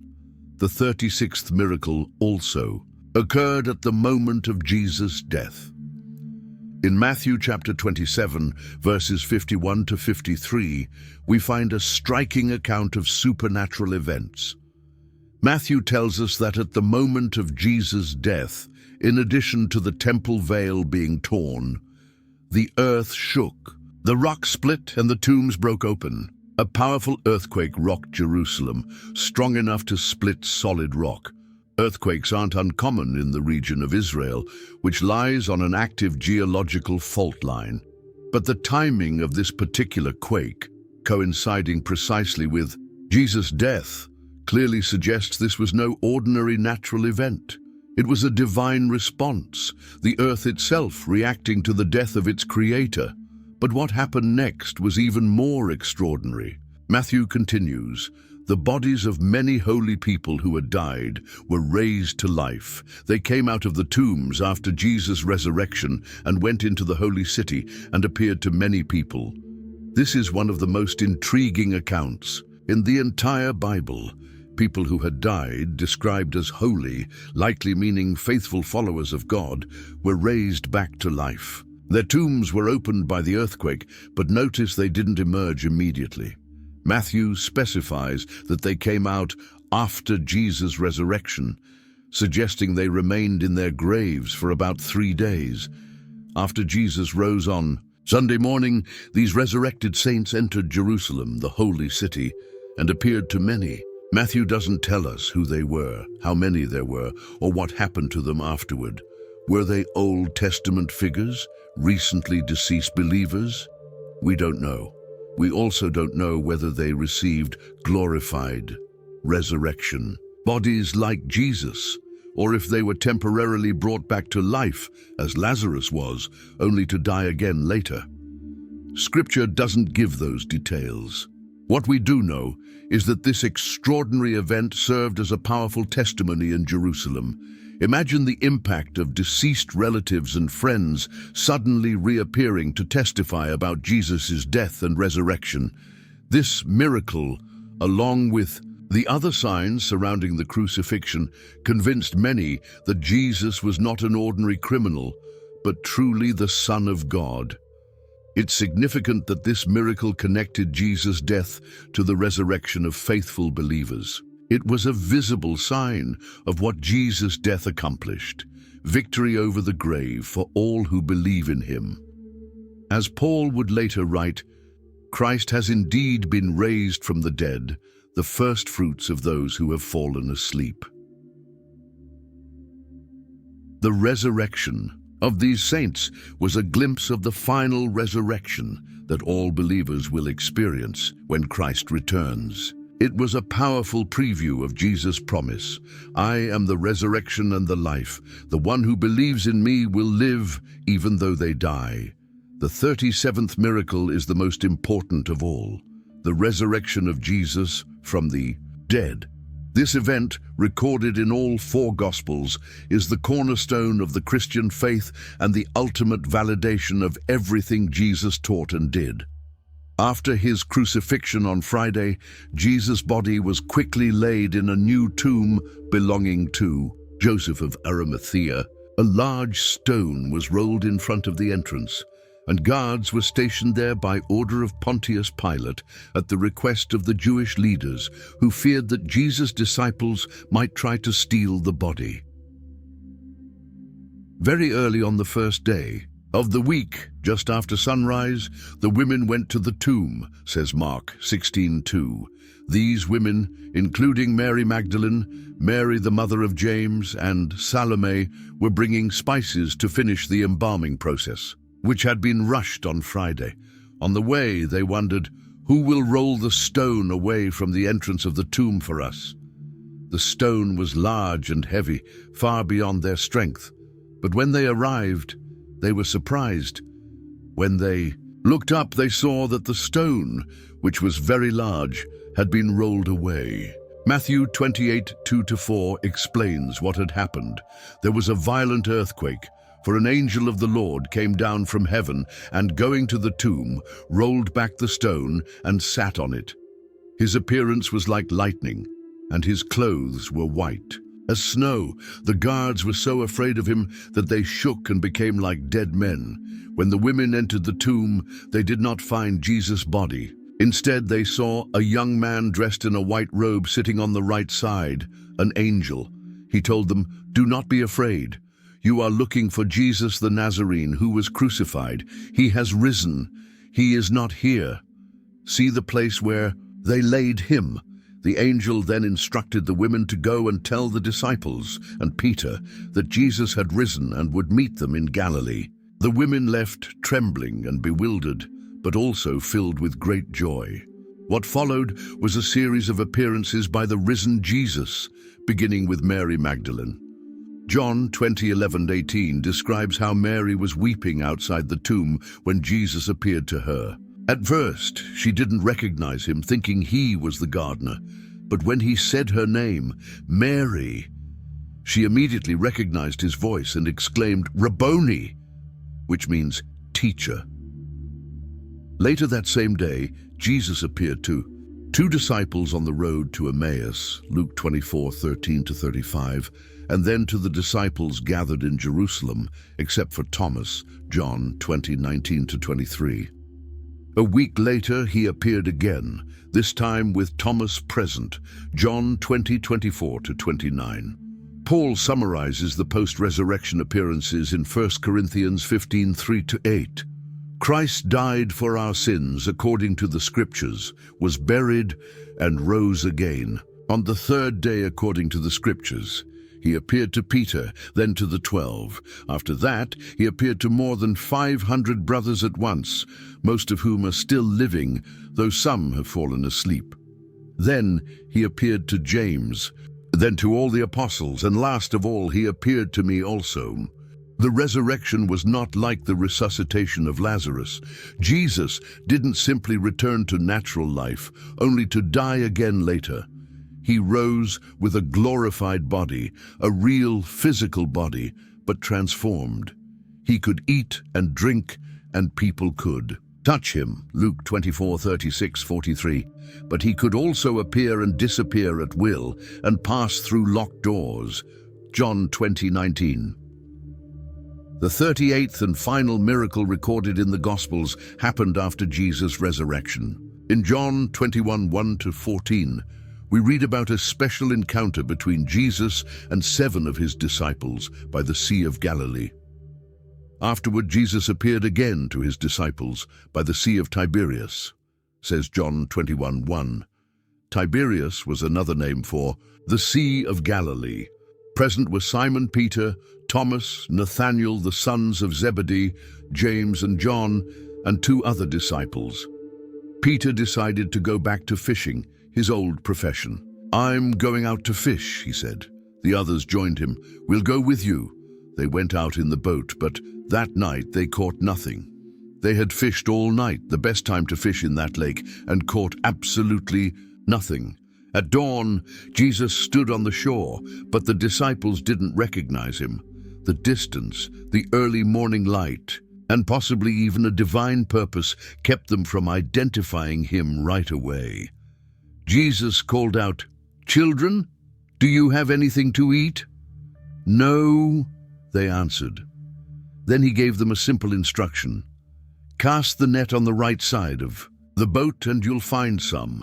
When they did, they were unable to haul the net in because of the large number of fish. The disciple whom Jesus loved, John, was the first to recognize him. "It's the Lord," he said to Peter. Immediately, Peter jumped into the water and swam to shore to meet Jesus, while the others followed in the boat, dragging the net full of fish behind them. When they arrived, they saw a fire of burning coals with fish on it, and some bread. Jesus had already prepared breakfast for them. "Bring some of the fish you just caught," he said. Peter went and pulled the net ashore. It was full of 153 large fish, but even with so many, the net was not torn. The precise number, 153, suggests that the disciples were so amazed they counted every single one. "Come and have breakfast," Jesus invited them. None of the disciples dared ask him, "Who are you?" They knew it was the Lord. Jesus took the bread and gave it to them, and did the same with the fish. John notes, this was now the 3rd time Jesus appeared to his disciples after he was raised from the dead. This final recorded miracle is especially significant for several reasons.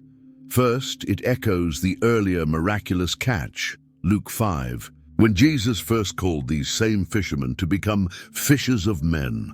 Now, after his resurrection, he was reaffirming that very call. Wow, what an incredible journey we've just taken together. We've seen all 38 miracles that Jesus performed during his ministry on earth. From turning water into wine to rising from the dead, each miracle revealed a different aspect of who Jesus truly is. These miracles aren't just ancient stories, they speak directly to our hearts today. They show us a Jesus who cares about weddings and celebrations, who has compassion for the sick and suffering, who feeds the hungry, calms our storms, and holds power even over death itself. If this video touched your heart, don't keep it to yourself. Hit the subscribe button now so you don't miss our upcoming videos about Bible stories that transform lives. And how about sharing this video with a friend or family member who needs to experience the power of Jesus in their life? Remember, each share can reach someone who needs this message right now. So go ahead, hit that button, spread the word, and let's take the message of Jesus' miracles to the world together. See you in the next video, and may God bless your week.